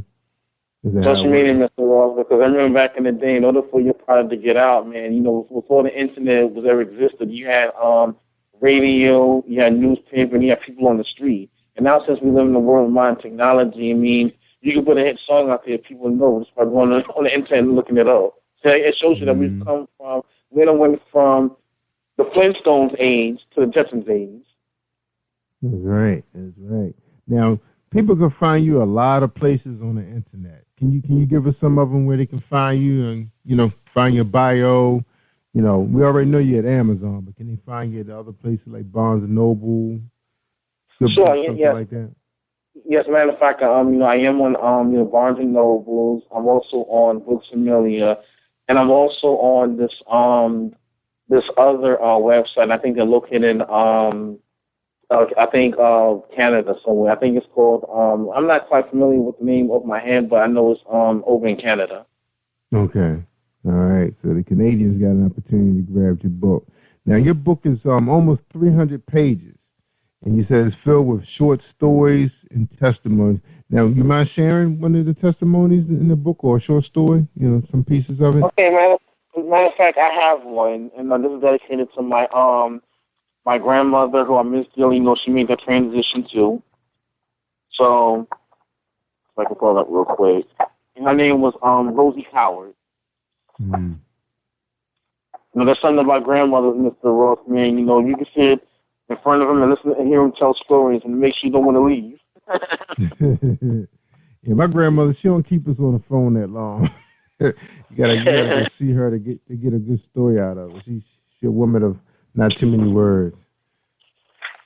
Yes. But this right here was dedicated to like I said again, I have some stories actually dedicated to grandmothers too. Grandmothers, they were like the cornerstone of the family. They believed in praying. Keeping you, protected. Mm-hmm. Okay. So I can find this one for you. While you're looking at this, I just remind everybody that you can find us at Spreaker.com/Positive Power 21. We appreciate everybody who's been following us, because that's important to podcasters, because the more people follow you, the greater the numbers are. Of course, our website has been doing tremendous. It's at a point now where we need to upgrade our security, because I was contacted by our security guy. He said we definitely got to lift our security because of the amount of traffic coming to the site. So that's simply awesome. So we appreciate you guys coming out checking us out at PositivePower21.org. And we're listening to Philip Burrion. He's our guest tonight. His book is called Testimonial of One's True Greatness. It's available in hardcover. It was just released in April 2014. So let's support that brother. All right, man, you ready? Okay. Now this one right here, I'm going to dedicate it to all of the grandmothers that's out there. Okay. Okay, it says, the title of this poem is called Grandmama. And it says, there was a little old lady whom we all loved and called Grandma. Grandma was so anointed by God that the hands that she was blessed with could touch and bring anything to life. Grandmama was so full of the Holy Ghost that she would wake up on a beautiful Sunday morning worshiping and playing her famous tambourine. She was so wise and a praying mother that she turned many nightmares into many blessed dreams. Grandma was so lovable and sweet that she baked me one of her homemade apple pies. Then she smiled and looked directly at me and said, "Baby, I ain't going nowhere because of God's favor and grace. He promised to keep me well and alive." And that's called Grandma. Mm-hmm. Beautiful. All right. That's right. God love the grandmas. I was glad I was able to call mine today. Wish her a Happy New Year because our phones stay busy. Grandma still doesn't have a two-way yet. That's right. All right, man. And we're going to take a quick break. When we come back, we're going to get the final thoughts of the author of Testimony of One's True Greatness, Philip Burrian. We really appreciate him being on the show, and we're going to get his final thoughts to our audience. Definitely run out there and get his book. It's out there on Barnes & Noble. It's on Amazon.com. And that's Philip Burrian. That's Berrian. And hopefully you can click the link that's on our splash page with Spreaker.com/PositivePower21. All right, hold tight for an episode of Book Buzz from Lane Cobb. All right. Are you ready to discover your spiritual potential? This is Lane Cobb, spiritual wellness coach and owner of Straight Talk Coaching for Women, your source for enlightened and empowered living, offering products and services to help busy women see who they really are so they can be who they really want to be. Contact us at www.straighttalkcoaching.com or call 443-756-8391 to empower your spirit and achieve your full potential. All right. Thank you, Lane Cobb. She's been with us for a while now. All right. We appreciate the support. Again, you guys looking for some exposure for your products, your MP3s, the performers. You guys got shows coming up. Just remember, we worldwide now. Everybody's tuning in to Jerry Royce Live worldwide. So let's come on board. You can inbox us. Brandon will be in contact with you. We're still looking for guests, spoken word artists, gospel performers, you name it. All right? Okay, we're talking to Philip Burrian, and he's going to leave us with his final thoughts. Your final thoughts, sir? Yes. Well, Mr. Ross, I want all of your listeners out there in YouTube land to listen to me, very carefully because this is very, very important. I want the whole nation to hear this. Okay. Knowing that we're living in the last and evil days, and no one don't really know what the outcome is going to be, but I want everybody to, just know that God is still in the midst of everything that we go through. Just know that he's there to deliver you out of every situation that you're in. And I want everybody to know that, you can't do anything on your own, not unless God is in the midst. And I also want to leave this with your audience too, Mr. Ross, and it's very, very important. And I actually talk about this in my book. I want to leave with your audience the 3 Ds for them to think about. The 3 Ds I want to talk about is called dreams, deliverance, defense. If they have those 3 elements, then whatever they want to do in life, they'll be able to accomplish it. Because, you need a dream, you need a deliverer, and you need someone to defend you. And that's something that we all need. That's right, man. That's deep. Man, we really appreciate you coming on the show, man. Staying in contact with us. So, I know we was on vacation. We made it a little hard for everybody to get in contact with us, but we appreciate you. Everybody out there was, still sticking with us. We got a good group for this week. The promotions will be back up to speed again because the brother definitely needed some rest because we was grinding hard in 2014 trying to make this thing happen. All right, so sometimes you need to do what you got to do so you know what direction you're going in. Because sometimes we just don't know. God is trying to point us in the right direction, and sometimes we just, we being intercepted or, we just not listening. Or our eyes are closed and our ears are closed. But we appreciate you, man, coming on the show, sharing your testimony, your poetry, everything, man. So we wish you the best. We hope everybody go out there and support you. And you let us know you need anything. We're going to be pushing the show. We hope you do so, too, because it's a two-way street in this business, right? Marketing and promotion. That's right. Big thing. People still trying to understand this internet thing, but you know, there's some people out there think they got their finger on it. All right, and Philip, I tell people all the time, man, all through 2014, I said, if you want to hear the good stuff, I mean the really good stuff, you need to listen to Positive Power 21.org and Spreaker, Spreaker.com/Positive Power 21. Take care, everybody. And thanks for being on the show tonight, bro. Take care of yourself.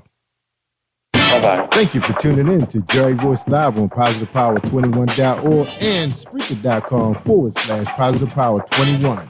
This is a Voice Enterprises production. And don't forget about replay on Facebook.com/Jerry Royce Live.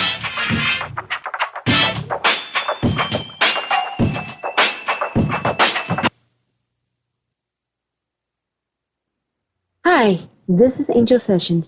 And when I'm in town, I listen to Jerry Royce Live, PositivePower21.org, where they play my favorite music. This is Jaron Power, the author of Power of Change, and you're listening to Jerry Royce Live. You are listening to PositivePower21.org with Jerry Royce.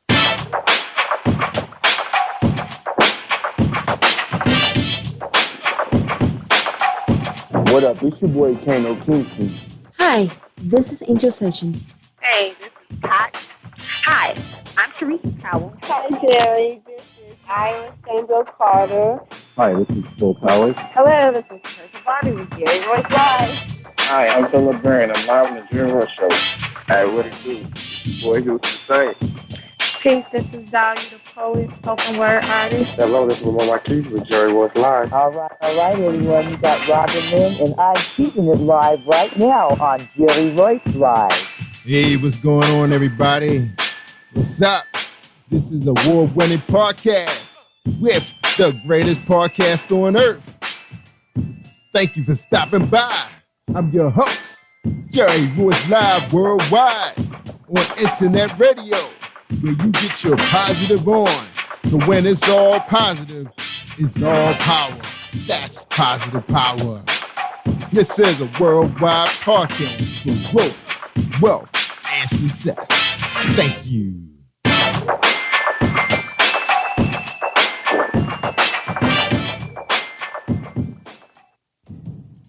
Think you know how drugs get in those little brown bottles? Think again. Set in the green hills of western New Jersey, inside the gilded halls of power of a U.S. pharmaceutical company where decisions are worth billions of dollars and human lives worth less. Nicholas Hardy, a young executive at Marshall Pharmaceutical, finds his career, family, and life in jeopardy. The Farmhouse, a suspense thriller novel by Bill Powers, published by Donna Inc. Publications, available at Amazon.com or DonnaInc.org. Go to Bill's webpage at www.authorBillPowers.com. Are you looking for the next great read? A book filled with love, passion, betrayal, and intrigue. The award-winning novel, Season of Change, by Tamika Patrice Kane, is sure to satisfy your literary sweet tooth. Check out this must-read book reviewers are calling uplifting and emotional, and exceptionally great read, deeply intense and thought-provoking. Order your copy today, available in paperback and ebook on Amazon.com or at www.tamikapatrice.com. Are you an author looking for promotional services or a reader looking for a great read at low prices? In this competitive world of books, Writing Royalty Promotions is dedicated to bringing authors and readers together to build a greater respect for literature through our various promotional services and online bookstore. So head over to WritingRoyaltyPromotions.com and check us out.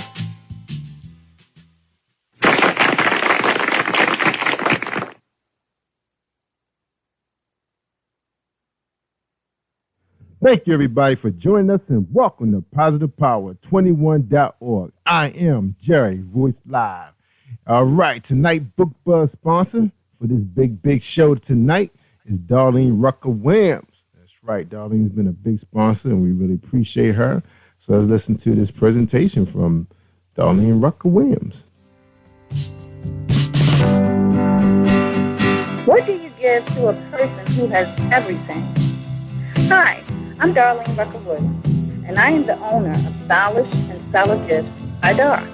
I get this question all of the time. At Stylish and Stellar Gifts by Dar, we specialize in customizing gifts for people and pets too. Our gifts are original and one of a kind. Not only do we deliver, we ship as well. We work according to your budget and your theme. We have gifts for all things, including baby showers, sports teams, get well, bridal, birthdays, pets, just because, and that's just to name a few. So let Stylish and Stellar Gifts by Dar take the worry out of your gift giving today and also for the holidays. Our website is www.stylishandstellar.com, and our phone number is 443-682-5664.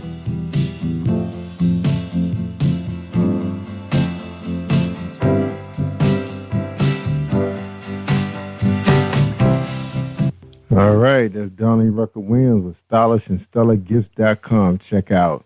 For those that, you can't think of anything to get them, a gift basket is always a good idea. All right, tonight we're talking to Jaron Power, the author of The Power of Change. His website is www.jaronpower.com, and his bio reads, Jaron Power is one of the most gifted rising stars in America.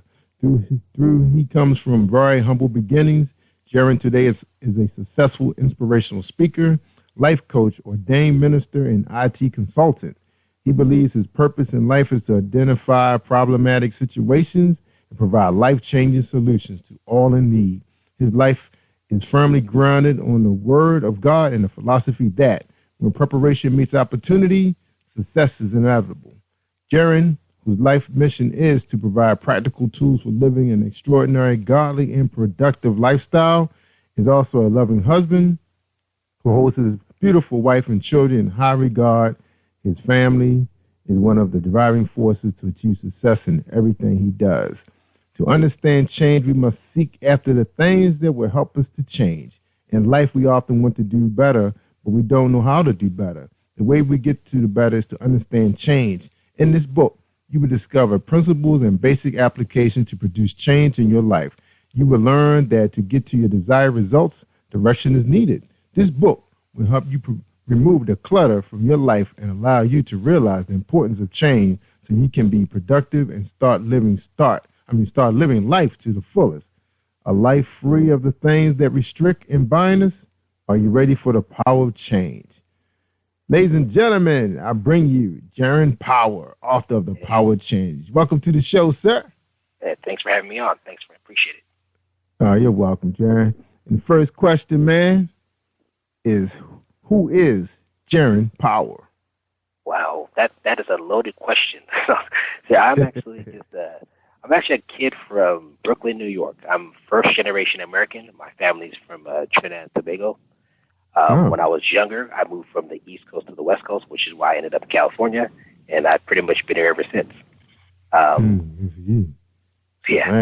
it's kind of interesting being the first generation of something, because one move from one outcome, one move changed pretty much the course of my life without me even realizing it. If my parents would have stayed in Trinidad, I could say my life would be profoundly different, seeing that it's a third world country and everything. So the fact that I was born in New York, and then my father had a business opportunity in California, which brought us to California, and all those life changes and everything like that brought me to where I am here today. Wow. East Coast to the West Coast. Exactly. So that was a serious change for the mind. Yeah, you know what it was, because the biggest challenge I learned was that I had a street fight mentality living in New York and Brooklyn. So coming out here, it was a different mindset, because, when you're in New York, you all of a sudden, if you don't disagree, you basically get the fist up and start throwing blows. And so when I first moved out here, when I disagreed with one of the kids on the block, the first thing I was doing was punch him in the face. So it took quite a while to adjust to that, where even my parents were so used to it. When their parents would come, oh, your kid punched my kid, my parents were like, okay, and your point is what?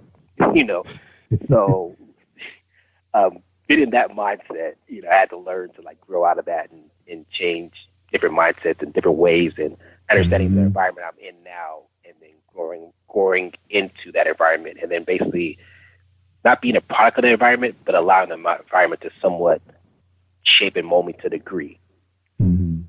Wow. That's deep, man. So when you moved out there, what grade were you in? I was actually, I think, in first grade. Second grade. That was early. So, yeah, it was early in my life. So I learned that I have a couple people that lived in Brooklyn, New York all their life, and I learned most people don't want to leave when they're there. But once they move out of there, they don't want to go back. So it's kind of funny. Like, as an adult, it's weird going back to where you were born, especially, because I don't go there often. And, I used to live there. I used to walk down. I remember skating down the street. I used to be a big, roller skater. I remember skating down the street when I was, this age, and being able to walk my kid and say, hey, this is where your dad was born, right over here, this apartment over here, this apartment complex. So it's quite an interesting experience going back every now. It's kind of like nostalgic in a way, realizing that, this was me, and this is what I was from, this is my life and all that stuff. And then going back to Trinidad every now and then. Well, I haven't gone there in many years, but just to be able to go back and trace back my roots to that, it's an interesting reality check in terms of how one move can make such a difference in your life. And it's deep. Where are your grandparents? Where are they? Most of my parents, grandparents are still. Well, my grandmother moved to New York, so she's in New York. My grandfather passed away about a decade ago. And then on my other side, a lot of my grandparents, they're still in Trinidad or Barbados and that region. So they're still out there. Oh, okay. So you have the pleasure to see them, sometime?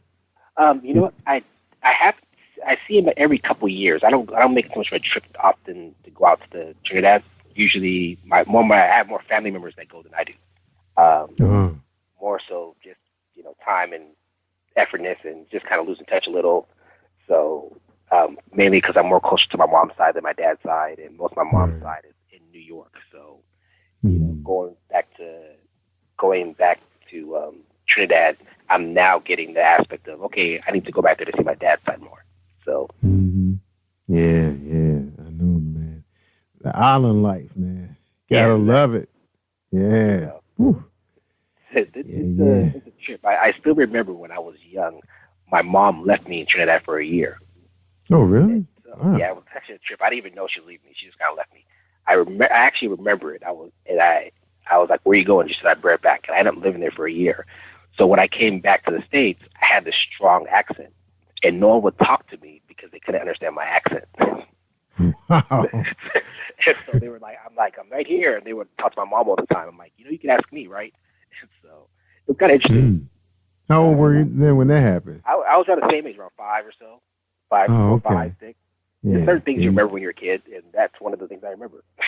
Yeah, I bet you remember that one. Like, where my mother at? She went back home. Like, well, I'm going to get there. Yeah. Wow. Like, I was kind of like go with the flow, so I just lived out there with my grandmother for a year. And it was kind of interesting. It was a good experience for me. Even to this day, I still think about stuff like that. And it's important to remember, like, the life, I would say trials, but life experiences that you have. It kind of helps to mold you and shape you to a lot of ways, good or bad. That's right. That's true. Because my grandmother lived in New York, Long Island all her life, and there's a lot of people from Trinidad and other parts of some of the bigger islands live there. He loves Long Island for some reason. Love it. Well, I guess because a lot of the females study nursing, and they have a lot of elder care in Long Island. Exactly. So same where I have a lot of family that's in nursing as well, and so it's an interesting concept. It's just I'm actually through the power of Facebook. I've actually reconnected with a lot of cousins and stuff like that. So we keep in touch with Facebook a lot, which has been like a great tool for keeping in touch with aunts and cousins and all that stuff. People I haven't talked to in years. I'm like, hey, we got to get in touch. So that's right. It's been a real good thing. So a lot of them still in the Brooklyn area or within the East Coast still. I think me and like 1 or 2 other people ventured out to the West Coast, and we're still out here. So good. Yeah, man. Same here, man. Connect with, aunts and uncles. You don't see them all the time. Sometimes you don't even see them during the winter holidays, but during the summer, when somebody decided to give a good big cookout, you get a chance to see everybody. But you never get a chance to really sit down and really see how they doing, But on the Facebook is awesome, man. On many different levels. It sure is. Yeah. And so I joke around because, out in California, we get all 4 seasons.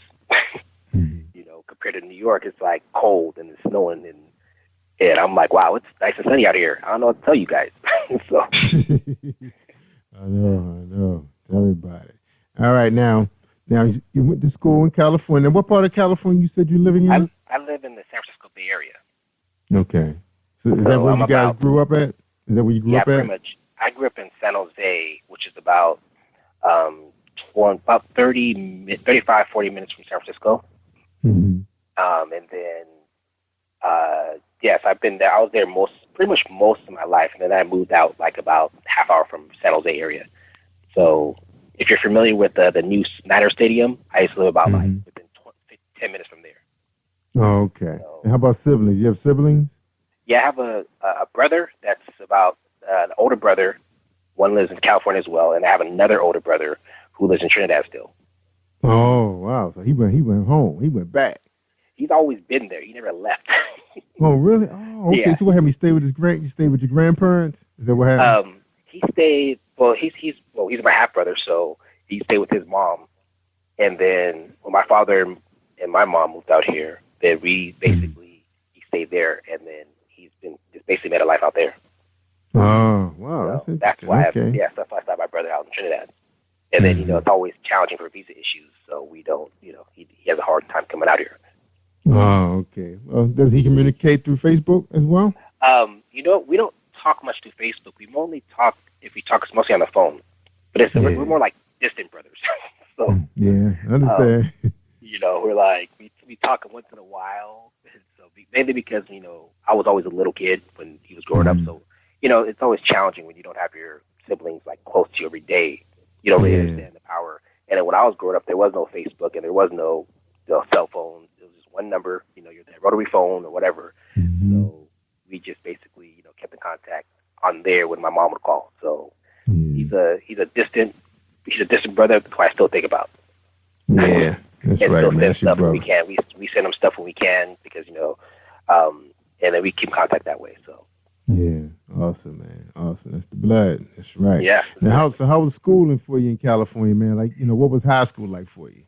You know what? High school was very challenging for me because I think in my freshman year, my parents went through divorce.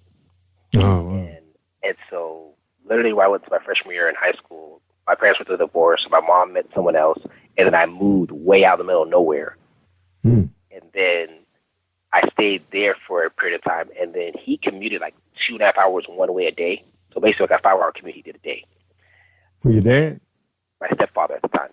Oh, okay. Oh, your stepfather, okay. When my parents divorced, my dad stayed in San Jose, and I went with my mom which is about an hour, 45 to 2 hours away from where my dad lived. And at the time, my mom actually gave me a choice. She was like, you can either go with me or you can stay here with your dad. And I don't know what it is about moms, but I think I remember back then I chose in my head my mom could take care of me better at the time. Oh, really? Yeah, that was my choice. Your mom could? I thought my mom could take care of me at the time.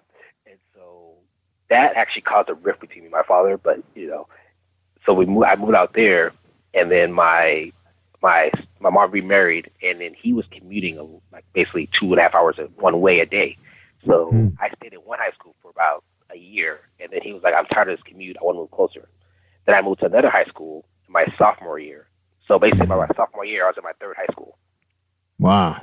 And then by the end of my sophomore year. And so my junior year came, I started playing football and getting into sports and all that stuff.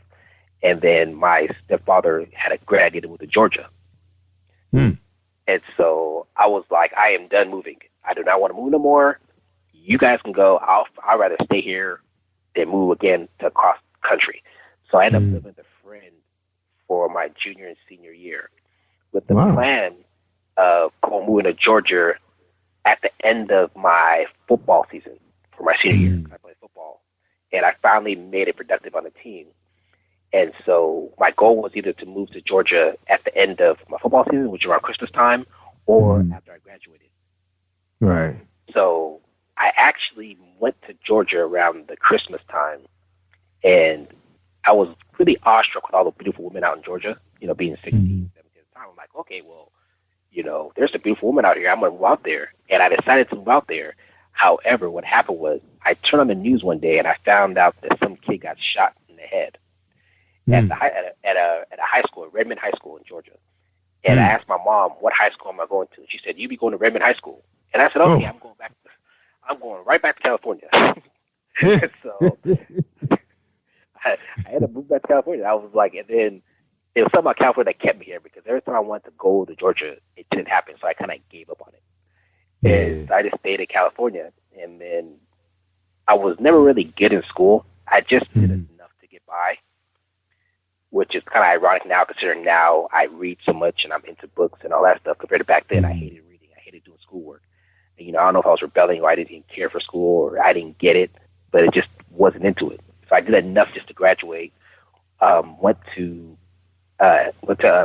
I graduated, I actually moved back to the Bay Area because I lived out in the Valley for a while. And then I basically just lived on my own. I had roommates. Oh, really? Wow. Yeah, so I stayed with my father. He lived in the Bay Area for about 6 to 8 months. Maybe 6 to 8 months, and I moved out, and I ended up staying on my own. So I've pretty much been on my own since I was like 18, 19. Wow. So he had a job and everything and paid rent? I had 2 jobs, and I was going to school part-time and paying rent. Wow. 18. And so at 18, 19, I was doing that. And I was killing myself without realizing I was killing myself. And so I was working basically not a dead-end job. I was working at FedEx. And I was going to school, and I was working at a camera company, those photo shops in the mall, because I needed to make enough money just to get by. I stopped going to school because I couldn't do all 3 because I was burning myself out. And then I started going to church a couple of times, and I actually met a guy, and he said basically, I can get you in a new field if you're willing to drive an hour and a half every weekend and come see me. And so I didn't believe him. I'm like, okay, so let me get this right. I'm going to drive your house. You're going to teach me this stuff, and I'm going to have a better career. And I'm like, okay, whatever. I'll believe it when I see it. So my friend come up on the offer, and he ended up doing that. He went to his house every weekend for like 3 to 6 months, and then next thing you know, he's in a job, and we were roommates. And so what happened was I'm working like 12, 13-hour days, and he's working 8-hour days and making way more money than me. And what made matters worse was that he was wearing my clothes. He couldn't work. And so I was like, hold on a second. You're wearing my clothes. I'm up in the crack of dawn. You're sleeping in. By the time I get home, you're home relaxing. I'm like, okay, something must be up with this. And so I ended up doing that. And that's how I got into the IT field. Oh, so the guy showed him how to do information technology? Exactly. Oh, wow. So he showed that. I just didn't believe it. Then it was an interesting change. And I think at that point, I came to the question mark because I always struggle with finance. I struggle because, you're trying to make ends meet. You're working hard. And so when you see things, you always say, why can't I have that with a question mark? Like, I can't have that. And then you answer it like, I can't afford it because I have no bills. I have bills. I have this to pay for. I don't have the money to do it. If I do it, I'm in a bad spot. When I got into the software field, my first check was like double what I made doing the 2 jobs.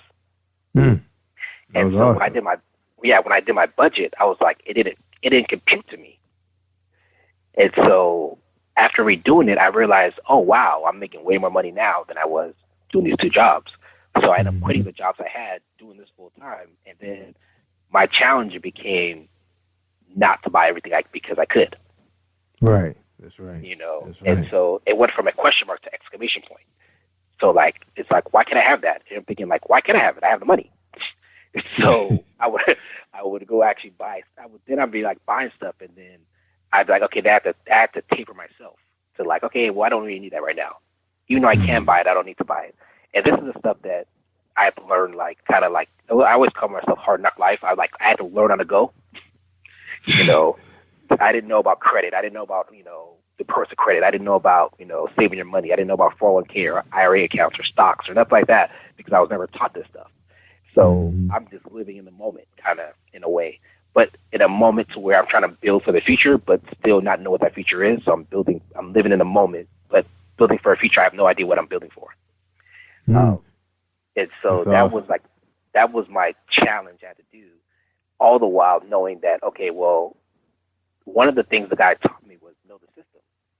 He's like, you know the system, and you know how to make more money and all this stuff. So it was the more work you put in, your experience or what you said will get you paid more. So that was my niche. It's like, okay, you know what? I can keep getting paid more. So I can go to one job, work 6 months, put that on my resume, and then ask for more money, and I'm just increasing my pay rate every 6 months. So before you know it, I'm 23 years old, and I'm making a whole lot of money and not knowing what to do with it. So if you don't know what to do with it, if you have no plan, no vision, you just spend it on stupid stuff. So that's what I ended up doing. Yeah.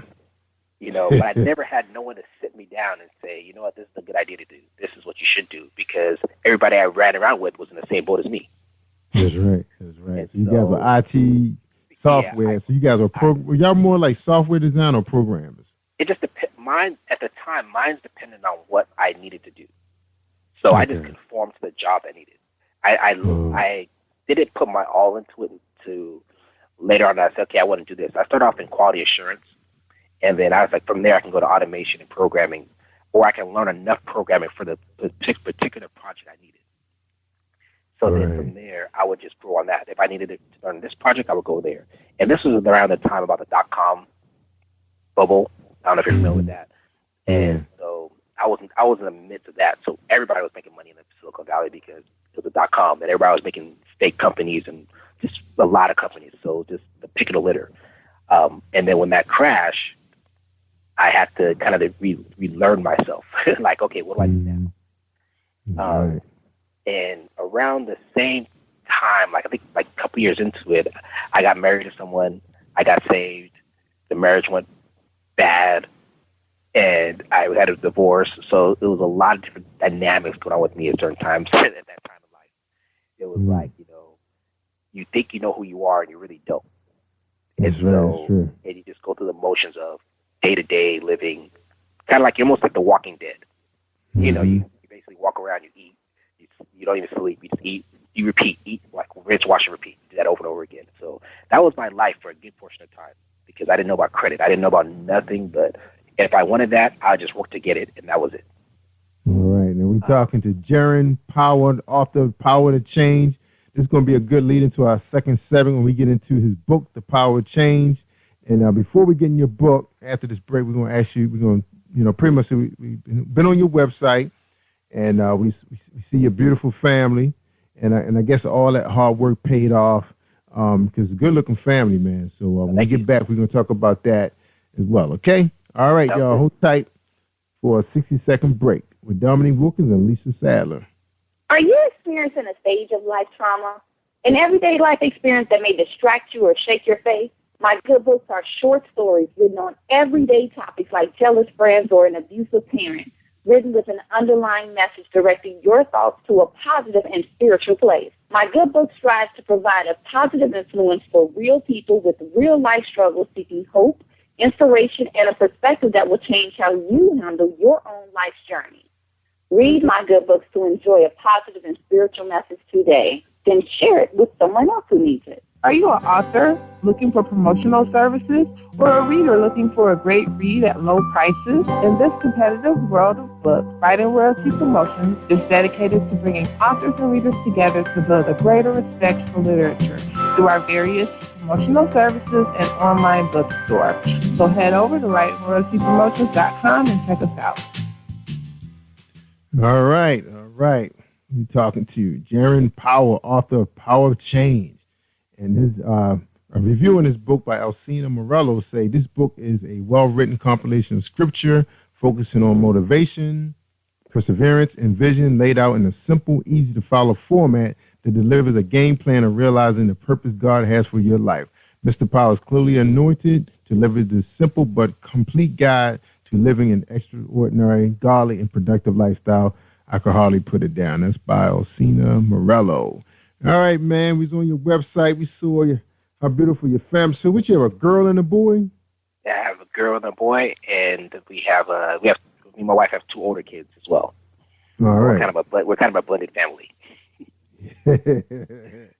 All right. So so somebody brought children into the relationship? We both brought children into the relationship. So. Oh, okay. Awesome. And what are the kids doing right now? Right now my kids are watching TV or playing games. So, okay, the younger ones. How about the 2 older ones? The older ones, one's, he has kids, so he's working right now, and then another one's just about to go to college this year. All right, yeah. The reason why I ask you that, because when I find that people who write, inspirational books, or they're life coaches, gurus of motivation, all that kind of stuff, I always ask them what their family is doing, because if you can't motivate your family, you can't motivate nobody. Yeah, it's very true.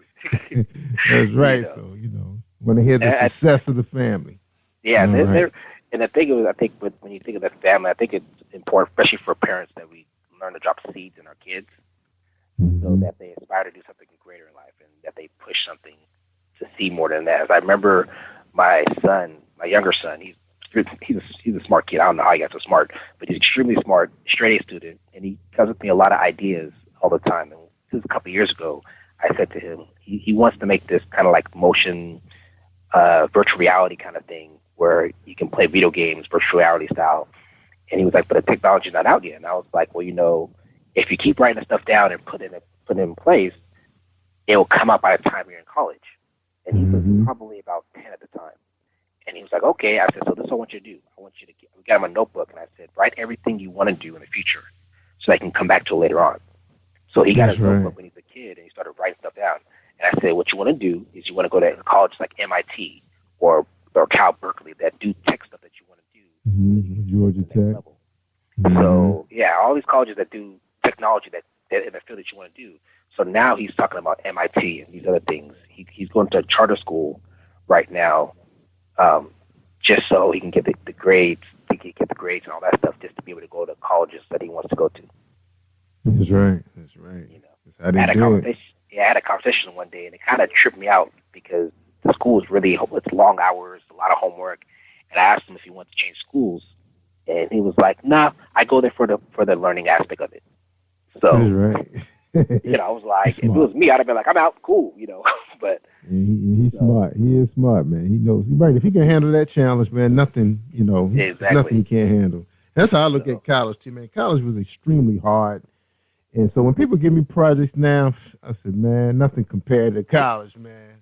I take it. Give it to me. I've led work groups and everything because in school, they challenge you in all those areas, dealing with different styles of people from all walks of life. I said, get the experience early, so you won't be afraid of it when you get older. Agree. That's right. I think one of my downsides was that I didn't really get that experience. I went to community college for 2 years, and I kind of dropped out because I needed to take care of myself.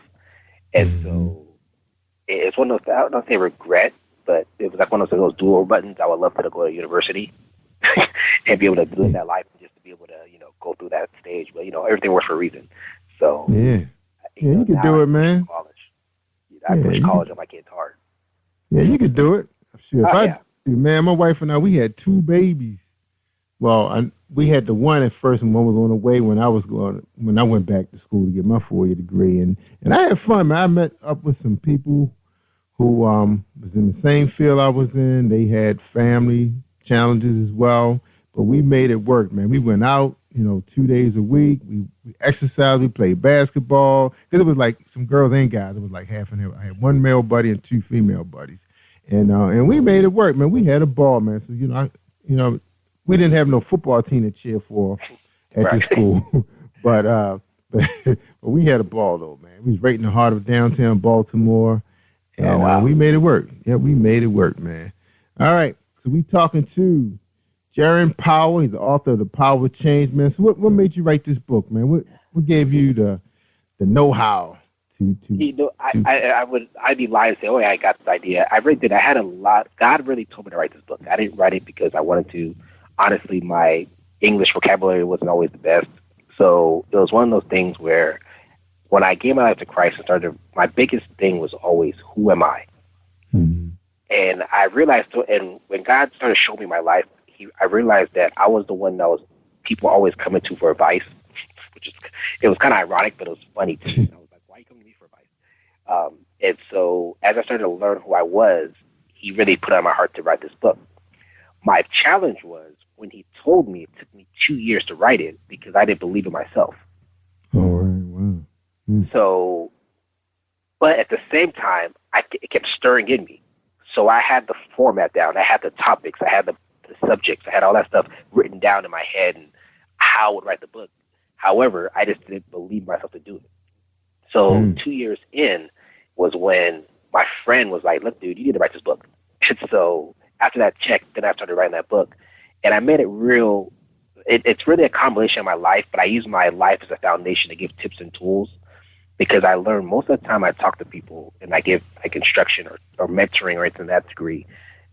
Most people just, and I understand it because we just don't know what to do next. We're in a situation, it's almost like, and I sometimes put it to like when I was a younger kid, like I was talking earlier, no one showed me X, Y, and Z. So I had to figure it out. And so a lot of times when I talk to people, it's really just, I don't know the X, Y, and Z. And so that was really the catalyst of me writing my book is because sometimes people just need that little to like, oh, yeah, I can do this. You know, the book doesn't say, oh, if you do A, B, and C, you'll be a millionaire. It just says, if you follow simple steps on the direction you want to go, you can get to the desired result that you want. And so I give different aspects to it. And a lot of it is really dealing with yourself more so than getting to like, you know, it's not like one of those infomercials where if you buy this book, you'll be a multimillionaire overnight or next couple months, something like that. It's more of those, when you buy this book and you read it, it's a journey within yourself because you have to move the roadblocks that you have in yourself to pursue forward, to know that you can do this thing that you want to do and that you can be more than what you are. And for the people that don't have that, it's just sometimes simple instructions or someone that's been there and done that. I remember one of my worst storms I think I've ever been through in my life. I was feeling alone and I was feeling challenged. And one guy I met, I saw him every day. I used to be in a bowling league like years ago. And one time I just spoke to this guy and I was like, I'm just struggling with this, this, and this. And he said, you know what? I went through the same thing you did, and here's my results. And that gave me hope to understand because I thought there was no end to the light of my tunnel. I don't like the end of my tunnel. And so just saying, the guy saying, you know what, look what's going on right now. Let me show you the end result of my life when I went through something similar. And he was the only person that could understand and relate to where I was. Wow. Out of everything I go to. And all my friends, because no one's been in that, I didn't know no one in my area that been around that predicament. So oftentimes we just want to do better. We just don't know how to do better. And if we don't understand, like I always say, the first thing we always have to do is understand the point of sacrifice when we want to do better. And if we don't understand the point of sacrifice, then we can't get to the desired results that we want.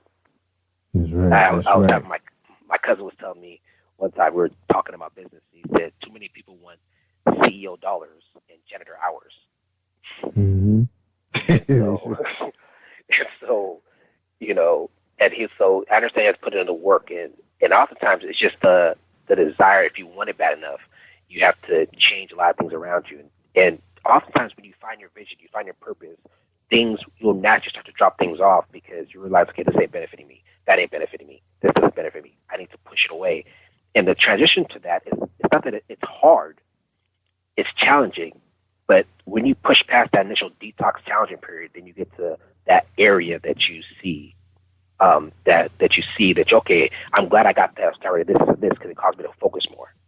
And so that's kind of what my book kind of entails, the power to change. There was the power to change within us. The power to change is the desire to do better in your life. And we can all strive to do that if we just understand that sometimes being exposed to something new, exposed to something different, we can get to what we want. That's right. That is true. All right, we're talking to Jeremy Power, author of The Power of Change. We're going to take a quick break. When we come back, we're going to talk to him more in depth about this book. He claimed to be a gifted and rising star in America. We're going to find out how is he doing this through inspirational speaking. Hold tight. A Book Buzz episode with Tamika Kane. Are you looking for the next great read? A book filled with love, passion, betrayal, and intrigue. The award-winning novel Season of Change by Tamika Patrice Kane is sure to satisfy your literary sweet tooth. Check out this must-read book reviewers are calling uplifting and emotional. And exceptionally great read, deeply intense and thought-provoking. Order your copy today, available in paperback and ebook on Amazon.com or at www.tamikapatrice.com.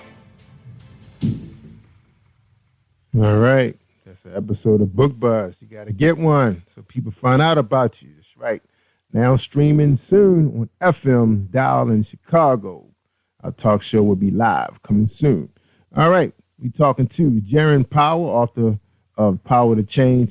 And so, Jaron, all right, you're a life coach. What's some of the biggest challenges people are going through right now as you coach them in life? Some of the challenges.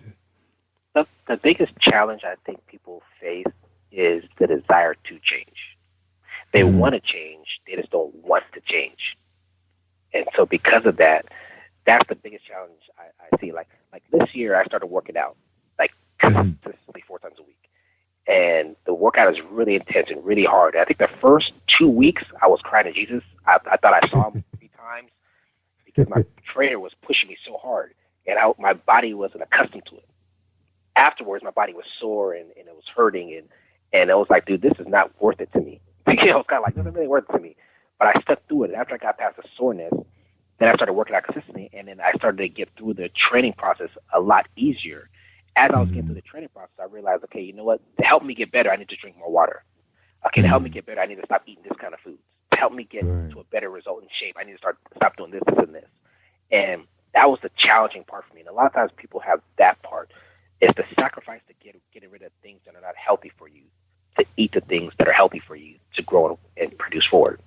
So, I've talked to crowds, and I like talk to spoken churches. I love doing individual work more so because it's more of a one-on-one thing, and I like to deal with people on a one-on-one basis because sometimes people are individual. Like you could do a message, and it could be, oh, this for me, this part helps. But sometimes when you talk to people one-on-one, it allows you to really get in depth of, okay, here's your problem areas A, B, and C. And if you do this, then this will help you get there. I deal with people that will say, like one aspect is like a lot of people have a vision to do something, but they just don't know how to do it. And if I say, okay, well, this is what you need. Maybe have you done this? No. Have you done this? No. Have you done this? No. Why not? Because I didn't know. that always comes back to that. I didn't know. And I'm like, okay, well, did you expect it to happen by yourself? Because you talk about the vision with such passion, but yet you didn't think about what you needed to do to get there. And so if I say to them, okay, do A, B, and C just for the beginning steps, and then move forward, you'll see production. If I say, have you considered buying 4 or 5 books on that one thing you want to go after and start studying it? Who's mentoring you to help you get that area? And when I say mentoring, it's not always someone that you can talk to one-on-one, but whose books are mentoring you? That's right. And so when I start saying that, they're like, I don't know. I haven't done that. But yet at the same time, they can talk about TV shows that are on because they spend hours watching on TV. And so when I'm like, what are you willing to sacrifice to cut off to get your desired results? I was reading a survey. They said 80% of people that live in 80% of people, 76% of people who are the middle class or lower watch 8 hours of TV, 6 hours of TV a day. That's a lot. Where the wealthy people watch maybe a half hour to an hour a day. Yeah. I don't do that much. Yeah, so when you realize it, when you realize your purpose and your focus and your vision, then you realize